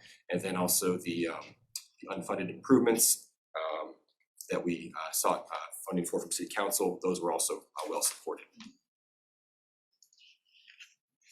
So I won't spend a lot of time recapping line 34 in the North Pitt corridor. I think you've heard a really good sample of the feedback that we heard from the community tonight. They've covered pretty much all the issues that you see here. We did just create this table as a kind of a way to quantify some of the feedback that we received. As I mentioned, there were 90 comments from the public about North Pitt Street and line 34, 82 were opposed. These just kind of comment by comment we went through and kind of checked boxes for whatever issues that it referred to and just quantified it here. So a comment could technically count for 3 or 4 of these different categories. But you can see that the main themes were the same that we heard tonight, traffic congestion, neighborhood character, having a quiet residential street, parking impact, noise, trash, pet safety, and a few others as well. So this is just intended to kind of provide an additional sampling. The full comments, every single comment that we received is available in your packet. It's provided as an appendix to the draft TDP. So I'm sure you've had time to review those as well. And the letters that we received are also in there. I will also note that as you've seen tonight, staff did provide an FAQ document that's provided, I think it was available to the members of the community at check-in, but it's also available in your packet, and printed copies were provided. It tries to provide additional clarity, some additional context and information about some of these key issues to kind of show why we're making this proposal, how these issues might play out, and why we believe this is a strong proposal and will provide the best ultimate result in the near term and the long term for transit users in Old Town and Old Town in general. So I will I have a few more slides here, including the map of line 34, so that we can talk through that as needed. And I'm happy to dive into more of the FAQs as the board would like to discuss. Oh, and I'm sorry, one more thing unrelated, but I did want to share with the board that we actually right at this moment, the City Council is adopting the final budget. They concluded their add delete process, and we were very grateful that they included one of our unfunded improvements, the top priority, which was for line 30. So you can see on the map here that we have some improvements for line 30 that'll provide some additional connectivity into Old Town, and then also on the South Van Dorn corridor to make that route much more useful. So we will be able to implement that improvement as part of the FY23 service plan. So really excited to report that. That was an additional $1.14 million in operating funding. So with that being said, I will wrap it up and open up for any questions or discussion from the board. Mr. Vice Chair. Yes. Just as a point of procedure, just to make sure everyone here, and obviously we have a large audience still joining us. So the feedback that Martin references that's been incorporated into the TDP and is docketed as a part of the TDP goes up through the conclusion of the TDP feedback process. The last meeting you were at was your TDP public hearing. Yes. We know that we've heard a lot of additional comments this evening. They are not included in the documentation that you've received. We will do our very best to make sure that information is retained and placed with the other documentation. But because our TDP process has to follow these procedures, the cutoff date for the feedback is when you stop seeing. So that's what he's summarizing when he talks about what was received and what we reacted to. And that's certainly how we have to do it as a part of the process. Yes. So certainly as you deliberate, you have additional information, that's fine. Just want to make sure it's clear to understood. And also for those in the audience as to what is where. Thank you, Josh. That's a very good point. Questions for Martin about the proposed transit development plan? Matt? Yeah, Martin, I expressed my opposition last month to the 34 change. I don't necessarily agree with some of the conclusions that were told to us today. However, back when we were discussing this with the consultants from Seattle, one of the goals was to streamline our system, right? And to take frequency over ridership. Remember, so we wouldn't have multiple lines going in the same directions. People would be required to walk farther, you know, a couple of blocks farther, but in exchange, they would get more frequent service. I think going down Fairfax with 3 buses achieves that, and it terminates at one additional metro stop, the new one. I look at that and I just think of myself as if I'm a tourist from out of town and I'm like, oh boy, do I go up Pitt? Do I go to Fairfax? Is that going to get me to Braddock, or do I want to shop at the Target area? I repeat, and I I loathe to say it because of the crowd here. But I don't know why we have to make it more complex than it is, just having down Fairfax, which is how it's always been. You know, the congestion, well, buses are supposed to take cars off the street, so I don't buy that necessarily. The noise, well, we live in Alexandria. I mean, National Airport's 3 miles up the road. I don't buy that. But I do think it's not congruent with what our consultants, which we paid a lot of money to retain, gave us in terms of advice. And I don't know. I'd be interested to hear what the positive feedback was for moving it to Pitt Street. Sure. Thank you for the question. So a couple things. I would say first with our transmission plan that you referenced that was adopted back in 2019. You know, we did not have the line 34 on Fairfax. It was off of Fairfax. We had moved it over. The reason for that is because we felt that Fairfax Street would be well served by line 30 and 31. Those 2 routes could be very easily coordinated together to get high frequency service, and the need for another route there, it wouldn't be well integrated with those, so the usefulness would be limited. So we felt that we had an opportunity here to serve this corridor here, which we knew would be well developed. We knew we had this Potomac Yard Metro coming in, and it would be a key connection for Old Town. And so we felt that utilizing that corridor could generate some additional ridership. You know, we've got a lot of residential density there, but we also got a lot of commercial density. You know, there may be people that are not able to walk 2 blocks, but we feel like that there's a lot of opportunity there for additional riders that, you know, maybe they don't live there today, maybe they're gonna be there in the future. We've got a lot of new development. So we felt that that was the best option in terms of generating additional ridership and providing a more useful service. Whereas if you have it on North Fairfax Street, you know, I mean, the current ridership is very, very low there. You're talking single digits per day. So, you know, you're not getting a lot of ridership. We felt that get more use out of those resources by putting them on Pitt Street, where you got all this development coming, and really try to get the more bang out of your buck on that. You know, the other points, just in terms of the why, is, you know, you kind of mentioned this a little bit, but the spacing. By putting it on Pitt Street, you have equidistant spacing between Washington Street and Fairfax Street, which, you know, minimizes the walking distance, makes it more convenient for all the commercial activities, especially towards Madison and Montgomery. We also felt that the parking impact could be minimized on Pitt Street. We have a number of stops identified that require no parking removals at all. I think that there's a total of about 8 bus stops. Half of those stops would not require any parking removals at all. So we felt that we could use Pitt Street and minimize the parking impact. And so those are kind of some of the main things, but you know, the FAQ probably goes into a little more detail on that. Well, I mean, I just recall the long debate we had in the West End, and I know I was leading it at the time. You know, they were not talking about 2 blocks. They were talking about up to a half a mile walking for a bus stop, which had been 2 blocks.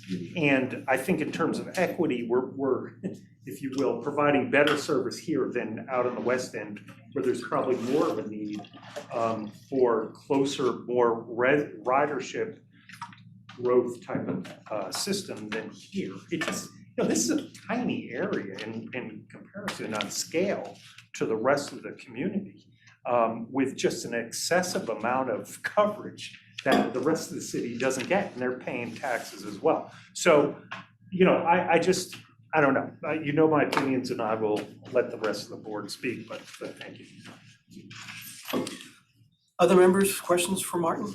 Yeah, I have a couple questions, but I also want to follow up on Matt's comment.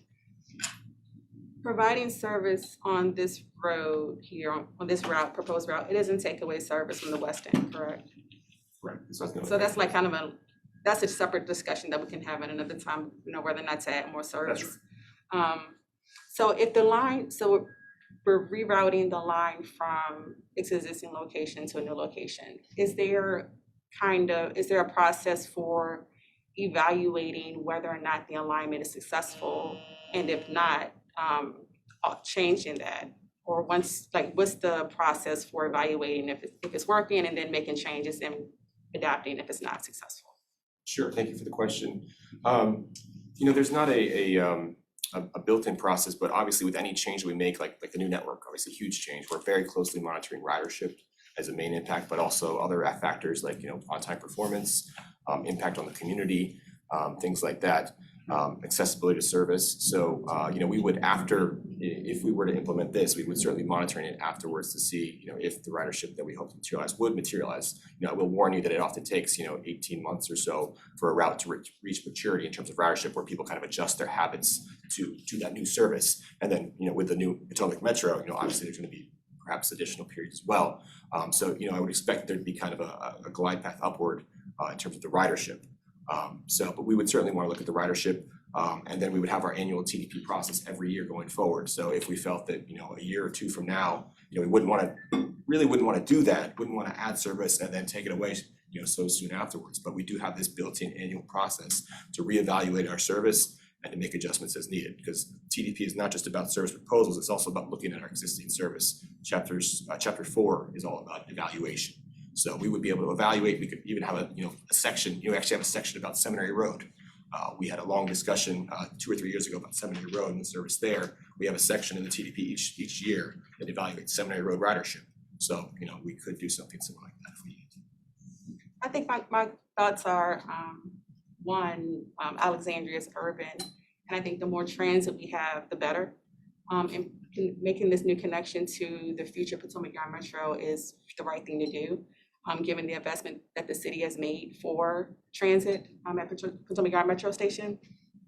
I do sympathize with, I don't agree with the argument that we need to preserve this part of Pitt Street because it's suburban in nature and low scale. I don't buy that. We live in an urban community.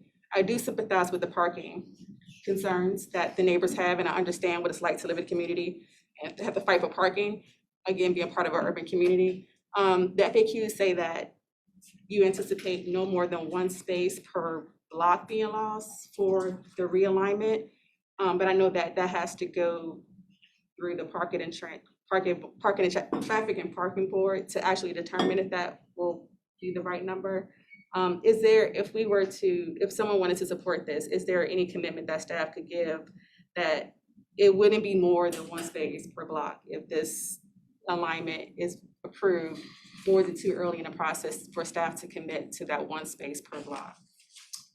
I will say that 1 space per block is an average. There are a couple intersections where we need 2 spaces. It really depends on the circumstances, whether there's existing parking restrictions, maybe there's a fire hydrant that we can kind of use part of that section as our bus stop. So it really varies from location to location.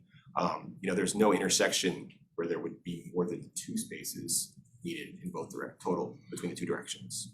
Okay, So one side of the block and the other side of the block. exactly, Okay. yeah. So So I mean, we could, that's the type of magnitude we're talking about. You know, the exact locations are still, you know, we kind of got where we want to do in mind, but as you mentioned, you know, the traffic and parking board would need to, you know, go through their process. They have a separate process where they have, you know, public notice. They have to, you know, provide notice to the public, and they have a hearing similar to what we go through with TP, and we would have to go through that process as well. So that's, you know, another hurdle that would have to be included. Those are my comments. Anyone else with questions for Martin? I had a question. Yes, Hillary. Martin, thank you for all of your your work on this, and I appreciate the community kind of coming together and proposing alternative routes. Although I think as you know, you spend a lot of time doing this. It's looking at a route involves a lot more than drawing lines on a map. So, you know, I think one of the main concerns that we always discuss when we're looking at routes is the turning movements of the buses. So I was just curious if we have looked at alternative routes, you know, staying on Fairfax, if that was an option, if we'd even looked at the feasibility of making that east-west connection on a different street, perhaps Madison, Montgomery, Pendleton, and what that what the feasibility is. I know even if we remove parking sometimes, it's still not feasible. So I was just wondering if you guys had looked at that at all yet, or if that's something that we need to consider kind of moving forward with this particular plan. Yes, thank you for the question. So we have looked at a number of different alternatives. You know, we've taken buses up and down and crisscrossed throughout this area a number of times, especially over the last few weeks. I'm not sure if the residents have seen us while we were doing some of our bus testing, but we have looked at a couple of different alternatives. Kind of on a higher level, I will say that having a bus route that has the minimal number of turns is really ideal. The straighter you can make it, the better it works from an operational standpoint, from a safety standpoint. The turns really are the most problematic part of operating a bus, is the turning the bus. And when you put it in Old Town's operating environment where you already have narrow streets and narrow widths, that makes it even more difficult. So the reason that we've proposed what we have is that we believe that the straight pathway is the safest and most operationally effective way to do it. You know, that said, we have looked at a couple of different alternatives at crossovers. You know, I think we've left these up here because there are preferred alternatives in terms of traveling straight. We have not specifically looked at the Montgomery Madison, so I'm not sure how many parking spaces would need to be removed for that turn. I could tell you that Pendleton would require a lot of parking spaces to be removed, probably looking at 3 or 4 additional parking spaces for that crossover. I'm not sure about Madison, Montgomery. We have not scoped that one specifically. It might be less because the streets are a little bit wider up there. But if that was something that the board wanted us to look at, some of those alternatives, take those a little bit more close evaluation of those types of alternatives, that is something that we would consider. Great, thank you. So with this, I just want to add my comments on this. You know, I think that there's valuable service. I think it's valuable to get to Potomac Yard. I'm not 100% convinced with the plans that we've seen in front of us that Pitt Street, what we have on Pitt Street is the right route, I guess. But I also think that it would be helpful to see a little bit more detail, I think, from staff on if Pitt Street was going to be the route, a little more specificity on actually where the stops would be, kind of in response to the community's concern about lack of ridership in this one kind of section on Pitt Street. And, you know, is there an opportunity to consolidate more stops?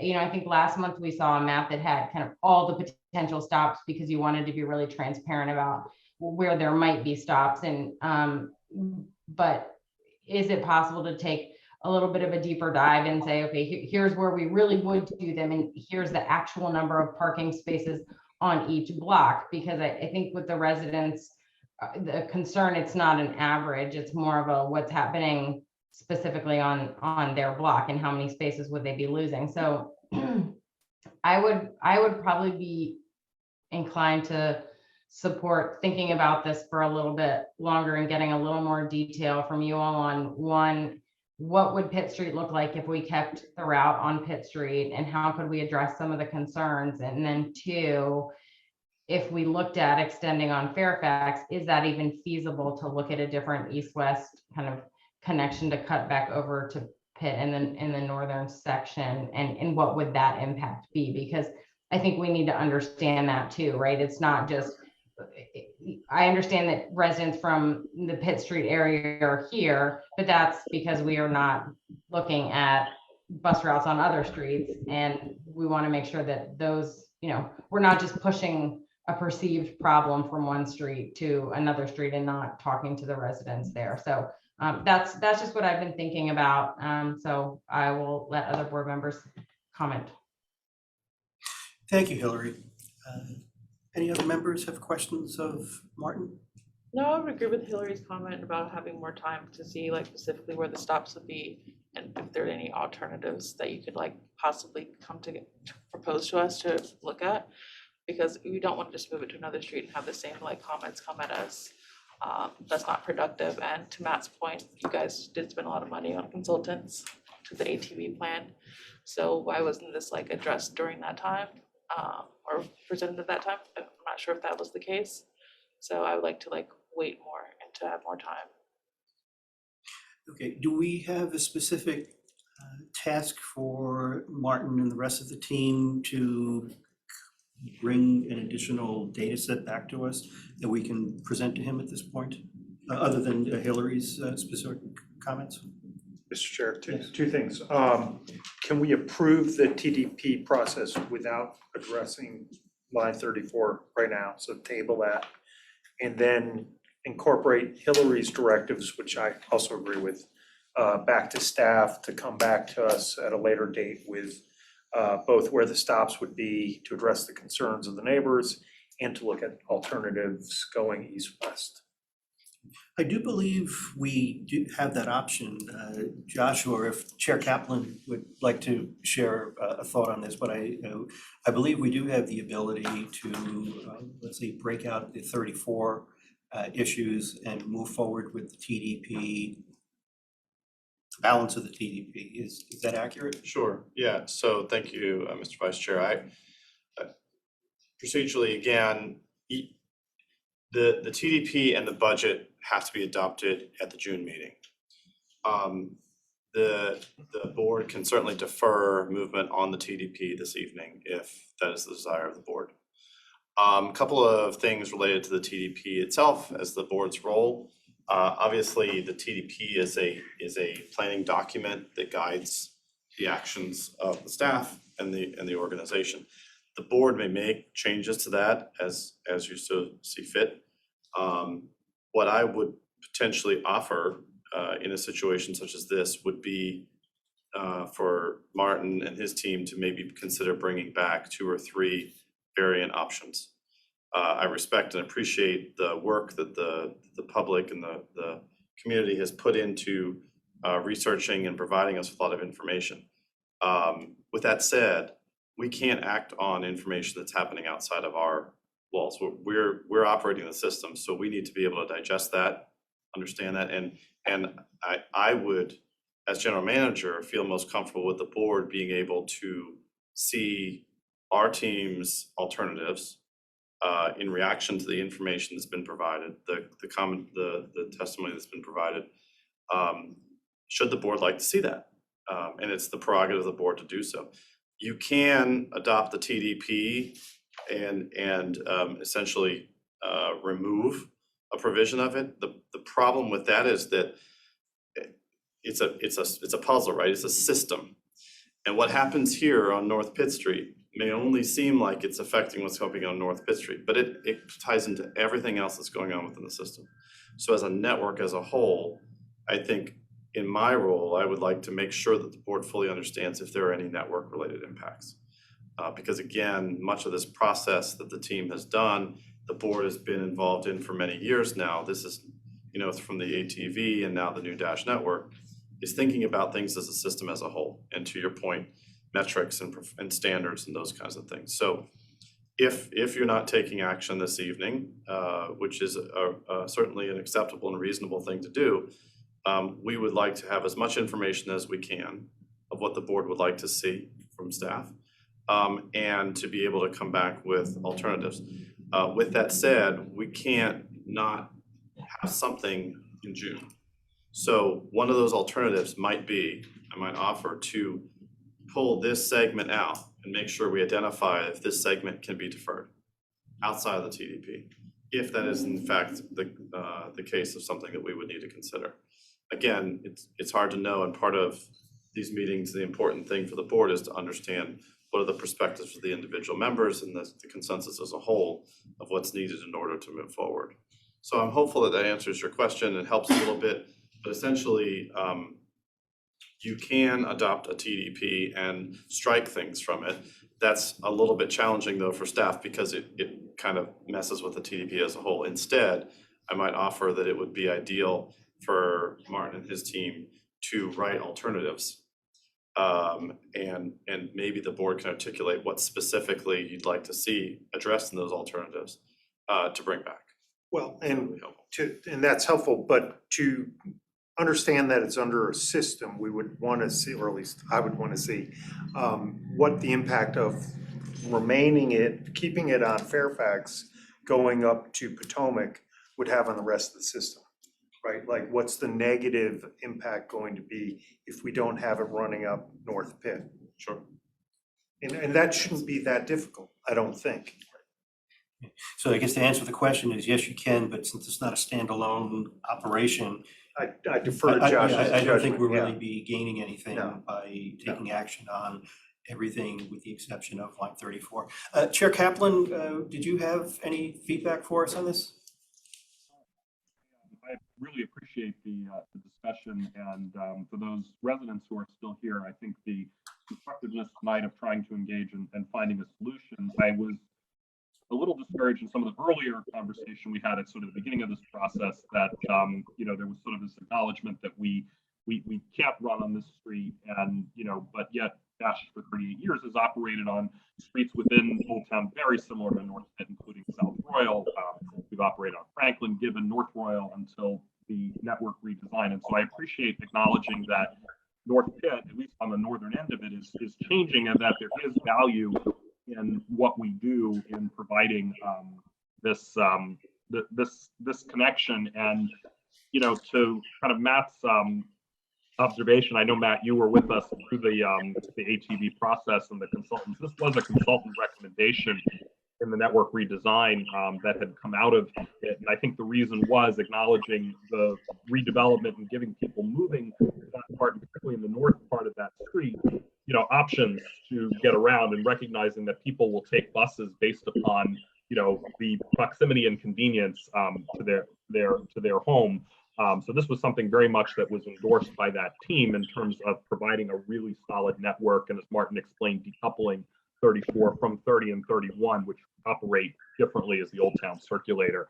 So I'm pleased with where we are, because I think that we're trying to be creative, we're trying to be good neighbors, and acknowledge that there's limited curb space, there's a lot of impacts from many different things that occur in Old Town, and we're trying to figure out how can we provide service in the best way that we can in the places on Pitt Street where it's most needed. And I think we'll get there, or look at and decide at the end maybe we do need to stay on North Fairfax Street for a while. But I think this is a good conversation. I would be comfortable moving forward with the remainder of the TDP and leaving 34 aside, so that way staff has direction as they prepare for the next budget cycle. And I know from conversations with Josh and Martin that they're already working very hard on evaluating alternatives that the community has suggested, as well as ones that have come up internally within Dash to come up with the best solution. So I know we'll get there. Thank you, David, for your input on that. Just a couple clarification questions. I drove the route over the weekend just to have a firsthand experience of what the current alignment is with 34 as well as the proposed change. And it appeared as if the character of the neighborhood south of King Street was essentially the same as what it would be north of King Street with the realigned area. Have we, and this is a question for actually Josh and you, Martin, do we receive feedback on any regular basis or any feedback as to operational issues such as noise or congestion with the existing 34 route, what I'll say south of King Street? And I'll include the cross streets, Gibbons in one way and Franklin in the other direction. So south of King Street at 34, we have not heard anything about noise. And that's been a designated, AT7 has been doing that route for a number of years. Quite a while. So I think, that we didn't hear anything about that. We did hear a few comments on the 34 in Old Town North. We had an issue where our schedule was a little bit too loose. There was a time point where we had to pause for a couple minutes because it was ahead of schedule and it couldn't proceed. That was the only comment that we received. We were able to resolve that with scheduling a correction after a couple weeks.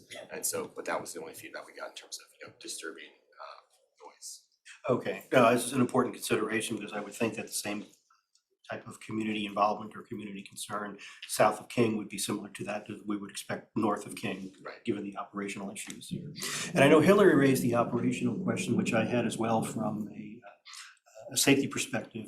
So with some of these proposals that would require turns to streets that may not have the appropriate turning radius without removing additional parking spaces? So yes, so that's one of the major considerations that we have to factor into any alternatives. So that's part of any analysis we would do. That would be. Oh, all right. That's where I was going with this. So, and we've heard a number of, we had a very good discussion on this, and I appreciate the board members and the suggestions to move forward, along with feedback from the audience and those that did this, provide a comment virtually. But with some of the alternatives that we've received for us to consider from the public, that would involve these additional turns that may result in perhaps additional loss of spaces? Right. So Okay. So any evaluation we do would kind of provide safety hazards like the turns. It also would provide kind of an attempt to quantify loss of parking. So I envision like a table of some sort that one of the columns is the number of parking spaces that potentially would be impacted. Okay, because I think that's one of the items I think we really need to get some clarity on, is actually what the loss would be on, say, the current proposals versus some of the other proposals that we've heard of alternatives, along with whatever other staff may come up with as far as that goes. So taking the pulse of the board, it sounds like we need more information and also a bit of time to consider some of the alternatives that have been presented. I know there was a document that was submitted today that I haven't had actually a chance to look at myself, and would very much like to see some of these proposals before we make an informed decision on this. So again, we can either defer action completely, or I think as we've discussed, and Chair Kaplan suggested that we consider adopting the TDP and removing the 34 items. So is there a sense of the group on how you'd like to proceed with this? I have a question. Yes. What's the impact if we remove the 34 from the TDP? Like, when would we consider the 34 realignment? How would that process work separately? You're saying if we didn't do it in June as part of the. Yeah, I personally think that we need to do it all together at once. But if it was the pleasure of the board that that item was removed, when would we consider it? Like how would that happen outside of the TDP process? Well, the implementation of the proposed change was set to coincide with the launch of the new metro station, which is scheduled for November. So the implementation could be as early as, let's say, November, if that goes according to schedule. But we'd also need to go through the traffic and parking board, so there'd be some additional time before that. So, I mean, you'd probably be looking, you'd have to address it. And I don't recall a recent time when we've had a service change that we've proposed and gone through to the board outside of the TDP process, because that's the typical vehicle that we use. So it's a little bit unprecedented to do it outside of that process, but the board has the purview to do that. But I would defer to Josh or David. I think most desirable would be that we make a decision on the TDP in its entirety, but I do think we do need to consider some of these other options and give staff an opportunity to evaluate and to come back with some alternate proposals. But we do have to have a final decision no later than June, and we also have another heavy lift in the June meeting as well. But if our conversation is focused on the 34 issues, I suspect that it could be handled fairly efficiently. I think if we can bring back alternatives in June and those alternatives are identified and work for the board or satisfy the concerns or the questions and ultimately can get to a consensus, I think my preference would be to have that all done at that meeting. And maybe what we will do is we will bring a contingency TDP that doesn't have line 34 in it. And if you can't get there in June, then we at least have, I don't know that there's particularly identified value in adopting the TDP absent of the 34 tonight. We're still technically ahead of schedule because the true TDP has to be adopted in June. One of the things we'll have to remember though is that we can't continue to take more information and more, I mean, with all respect to all the feedback we've gotten and everything, it's very hard to get something finalized when you're kind of every meeting and every week getting new additional comments and feedback trying to bring this stuff up. So I think this should be sort of the cutoff point of like, take everything that's been received, all of these ideas and concepts, work with that and come back in June. If in June though, we come to a meeting and there's another set of feedback, that's going to just be very hard for us to be able to. I suspect we've heard the totality of the comments up to this point, particularly with what has been shared with us today. So I don't think there's going to be any new deliverables to Dash and or the board to consider. So and I would also support trying to make a decision, if it is in June, on the totality of the TDP, again, rather than do it piecemeal. But I think we would like to provide the staff with an opportunity to consider some of these other options. And I just want to make sure that, Martin, you have what you think is the main concerns of the board for you to go back to process what you've heard from us, as well as any of the most recent feedback since the I'll say the cutoff of the formal feedback process. Yeah, I think we've gotten a good direction from the board. I think the one comment I would make is that, and Hillary made this point earlier, is that any future alternatives that we want to consider may have impacts on other people that have not yet been involved in this process. So we probably want to be careful to limit our alternatives to existing bus corridors, or if we're going to have a new bus corridor, we need to really. Yeah, we don't want to shift issues to another part of the city without. Exactly. And Martin, I think like just making sure that next month we have information on the parking and the bus stops. I think those are good points to know. So that we can Yeah, the loss of so we can spaces. feel comfortable with the decision and the community can have clarity on how the impacts really will be, what the impacts will be for them in those areas that are really important to them.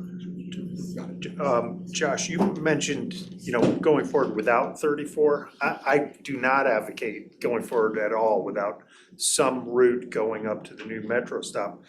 Wouldn't it be feasible now with no additional impact going up Fairfax, cutting up Montgomery, and then continuing with 34 as proposed? Well, we would still want to serve Slater's Lane in that section of the route. Granted, but that's in there anyway, Right, so these are two separate, you could kind of distinguish between the two. One proposal is to realign from Braddock Road up to New Potomac Yard Correct. Metro, so that's one part of the proposal, and that's distinct from this other part, which is the Fairfax and Pitt. Right, which has been sort of vetted already, so, I, just personally speaking, again, I would like to see just a little zigzag and you go back on your way. But anyway. And just one point on that, though, I do want to be careful. I do not, if we're going to make multiple changes, I don't want to make them at different times. I understand. That's right. Once we establish this is the route that goes up to Potomac Yard, I don't want to pull the rug out from anyone. I understand that, and I mean, nobody wants to get rid of 34. It's not the baby with the bathwater, so. Makes sense. So I think it sounds like, Martin, you're pretty clear on what it is that you need, and that you're, from staff's perspective, you're gonna take the feedback from the community and from the board and go back and look at the various options, and then come back to us with one or two proposed scenarios, maybe one that's like a Pitt Street scenario that shows the exact stop and parking locations, and then one that's an alternative to Pitt Street that takes into this, you know, everything you've heard tonight. Do you feel like that's a feasible thing to do? Yeah, I'm envisioning, like you're describing, kind of three scenarios. One would be the Pitt Street that we've originally proposed. Second would be kind of a cutover, and we find kind of the best place to cut over to get that northern half of the corridor. And the third would be staying on Fairfax, kind of something along those lines. We want to look at it a little more closely, but just top of my head, I think that's kind of the direction we would be headed. If everybody feels comfortable with that, I'd like to make a motion to defer the approval of the TDP to the June meeting. Second. Any discussion? Okay, all those in favor of deferring action on the TDP until the June meeting, when staff can bring back alternative options for the board to entertain? Okay, all those in favor? Aye. Aye. Any opposed? Any abstentions? Motion carries.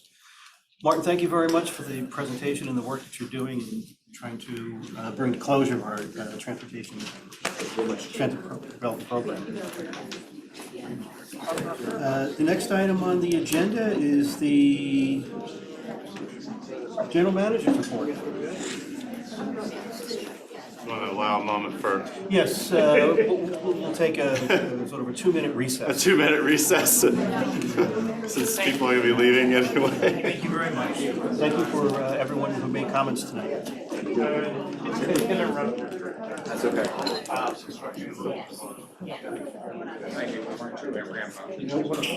It's all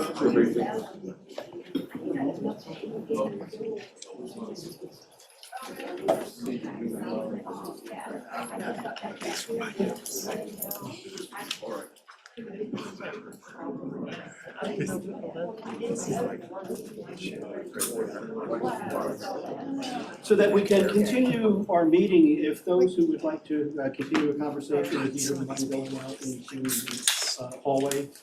But thank you, everyone who was here. Thank you for your time and So I wasn't saying we're gonna increase. Well, if I start, I had a walk a lot lower, there's. What they get to walk. You know, what's that? Yeah, I mean, but. Okay, our brief recess has expired. We'll resume normal business. So, Baker, if you can proceed. I certainly will. And if anyone else is hot, I apologize. I am warm. We don't have control in this building of the AC, so we're kind of at the whim of whatever it wants to do. I'll make my report brief, Mr. Vice Chair. As Martin mentioned, we have good news from the budget perspective. First of all, our current services budget has been fully funded. We're very appreciative of that. We also have a small staff supplemental that's provided, which we're very appreciative of, and both of those you've already heard about. There is an expectation of an increase in advertising revenues. I just bring that up to make sure we're aware that that's going to be a bit of a challenge, but we are looking at what the opportunities are there to experience that. The big news is through the supplemental appropriation, supplementals and reductions process the city council has undertaken, line 30 supplemental, and unless something has changed during the time we're speaking, which I really don't expect to happen, line 30 has been included, which funds approximately 1.4 million to greatly enhance the usability of that route and expand that service, particularly in off-peak times, which is very much in line with the goals of the ATV, and is a big step forward and a support of council that we really appreciate. So we will revise the final budget and bring that back in June. It's a pretty straightforward process, but we'll just true that up based on what we have and bring that back to you for approval in June. I've already discussed the low and no emissions, and that will conclude my report unless there are additional questions. Seeing no hands or questions, or hearing no questions and seeing no hands, we can proceed with the next item, and that would be our financial report. Mr. Ryder. Good evening, members of the board. Edward Ryder, Director of Finance. going to give you an update on where we are as far as year-end projections for FY22. It will be a pretty brief update as not much has changed since we met last month. March year-to-date deficit is just under 2.2 million. Year-end projected deficit of 1.4 million, right around where we were projecting the year-end to come in last month as well. You'll notice the year-to-date has shrunk. That is due to the application of the I-395 commuter choice grant reimbursements. We have applied the September through December reimbursements in March. The January through February will be applied in April, and we have several other of those that will be coming up. Item of note on the revenue side is the charter service revenue has experienced a slight uptick compared to prior periods. However, because of the relative small portion of revenue that constitutes, it won't have a significant impact on year-end projections. Go to the next slide. Yep. As far as the expenses impacting year-end projections, the two largest factors continue to be the operations overtime, which has not changed as far as a projected budget overrun. That's looking to be 1.2 million. We have seen some improvements as far as recruiting operators, but again, that won't have an impact in time to have an impact on the FY22 year-end numbers. Fuel costs, as mentioned in the February report, have become a significant issue in towards the end of the year. As mentioned, our budget number was $1.90 per gallon, which going into FY22 we knew was slightly low to begin with. After beginning in the end of February through March, we saw a massive uptick because of global events in war in Ukraine affecting the cost of fuel. Our most recent price that we had actually saw come in this morning was $4.59 per gallon. In an effort to project year-end budgets as conservatively as possible, we had factored in $5 per gallon. As you can see, we're getting close to that, but that leads to a projected budget overrun of about $925,000 for fuel. Those, again, are the biggest factors contributing towards our year-end deficit. I'm working with the Office of Budget Management to identify what funding sources we'll use to fund that deficit, having meetings with them currently to make sure that that is brought up in the supplemental appropriation process. And this slide is just the overall financials where we are. You can see year to date, and then the projected year-end numbers. With that, that will conclude my report, and I will open it up to any questions. Thank you, Edward. Any questions for Edward for the board members? He gets off easy compared to Mark. We'll wait till the budget next meeting when it may be his turn. That's fair. Face more challenging questions. Thank you, Edward, for your presentation this evening. Appreciate it. Thank you. Okay. That concludes item 6 on our agenda. Before we move into executive session, do we have the results of the vote? Yes, we do. Okay. Do you want me to read? If you could, please, Okay. yes. Chair Kaplan voted for Merritt, Omey, and Jesse O'Connell. Hillary Orr voted for Merritt, Omey, and Jesse, I don't know, is it Jesse or Jess? Jesse O'Connell. Kendall Taylor voted for Merritt, Omey, and Jesse O'Connell. Jaisha Thomas voted for Merritt, Omey, and Abdel Rahman Al-Nubi. Brandy Collins voted for Merritt, Omey, and Abdel Rahman Al-Nubi. Linda Bailey voted for Merritt, Omey, and Jesse O'Connell. Steve Kleist voted for Merritt, Omey, and Jesse O'Connell. Matt Harris voted for Merritt, Omey, and Abdel Rahman Al-Nubi. So the two new board members would be Merritt Ome and Jesse O'Connell. Can I ask a question of the chair? Sure. I thought we were only allowed to vote for two people since we, right? There was two people, yes, that's what the first vote was to determine how many. Okay, The two top were Merritt Ome and Jesse O'Connell. okay, but did anybody vote for three people or just two? No, everybody Okay. voted for two. Okay, thank you. Yeah, it was 8 total votes for Merritt and 5 for Jesse and 3 for opt-out, Roman. Okay, well, thank you everyone for your vote, and we brought this to a successful conclusion, so appreciate that. Before we move. I would just add on that I believe, Chair Kaplan, we did put in for an executive session at the May 24th council meeting for them to appoint whoever the new members were as a result of this meeting. Yes, thank you, Hillary, and we plan to be there. We've done that before, mid-cycle, just a very brief. Stockholders call them together, present, and then they. I do have a question about process. So do you normally vote for like expanding the board every time you have like you're accepting applications and do interviews, or was this a first time thing? Because when I went into the process, it was about signing one person, and then we went to this like 2 or 3 people. So I'm curious, is this normally how it's done?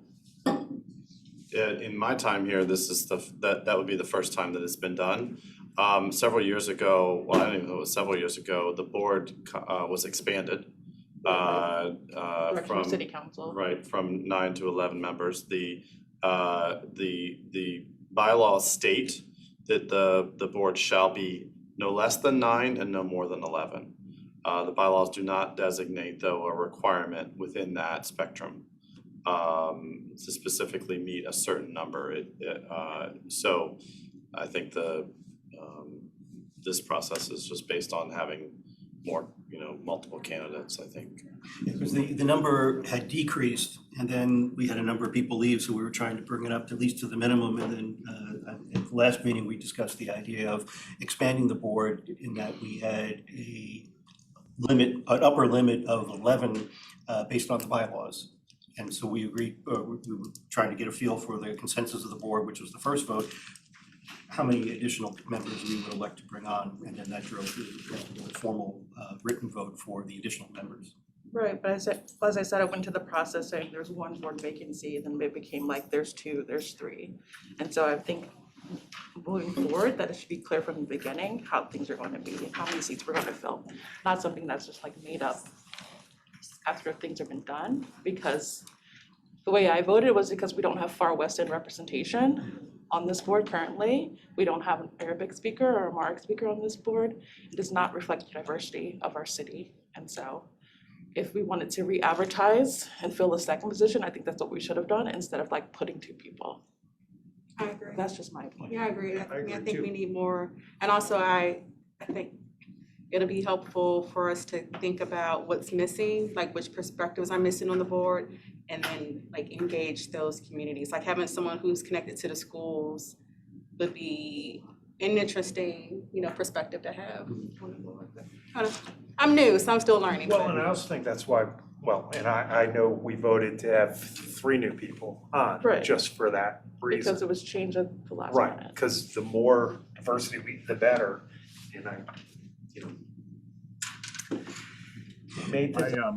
Yeah, well, no, going Next forward, I time, think make it a would be better good to process have for recruitment a and be discussion clear. so that we can identify perhaps particular characteristics with regard to either experience or location or any other characteristic that we think the board may need as far as providing its best benefit to allow the board to conduct business and serve the totality of the Alexandria community as we're charged to do.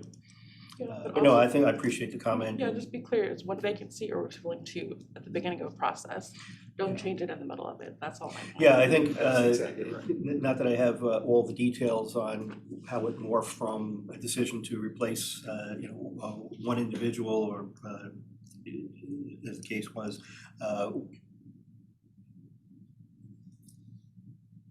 the the initial goal of a one-to-one replacement, which is usually the way we have voted in the past. There was usually a specific person that left, the committee was put together, recommendation was made, or at one point, the entire board would interview all the candidates in a separate meeting, which usually took place before the board meeting started, but it has then changed to a subcommittee. But as I think we lost an additional member, we wanted to be able to ensure that we had a quorum, so I think the decision was made to increase it by 2, and we wanted to make sure we had board agreement on that, hence the first vote today. But no, all your feedback I think is very valuable, and as we engage in business and have another opportunity to fill a vacancy, that we have a discussion like this so there's clear understanding as to how many individuals we're looking for, and again, any unique qualifications that we're looking to supplement the board's current skill set with. And city council will vote on this, right, next month? So then the final say on our As Hillary said, recommendations. it's going before the board. She mentioned a date. Oh, that I May? can't remember. Okay. May meeting, with an exec session of the board of directors that David in his role will meet with the board, the city council members in their role as stockholders.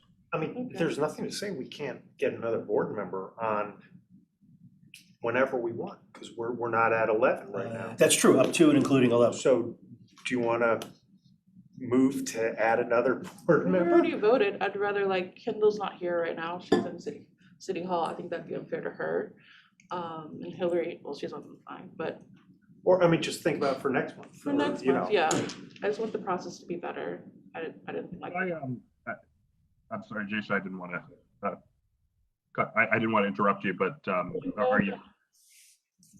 I did want to respond, and I appreciate the discussion because I was the one who was kind of directing this, and I want to, you know, kind of explain perhaps a little bit more about why we acted the way we did, and also to acknowledge that I think the feedback is good, and that I do agree that there are changes that we can make going forward.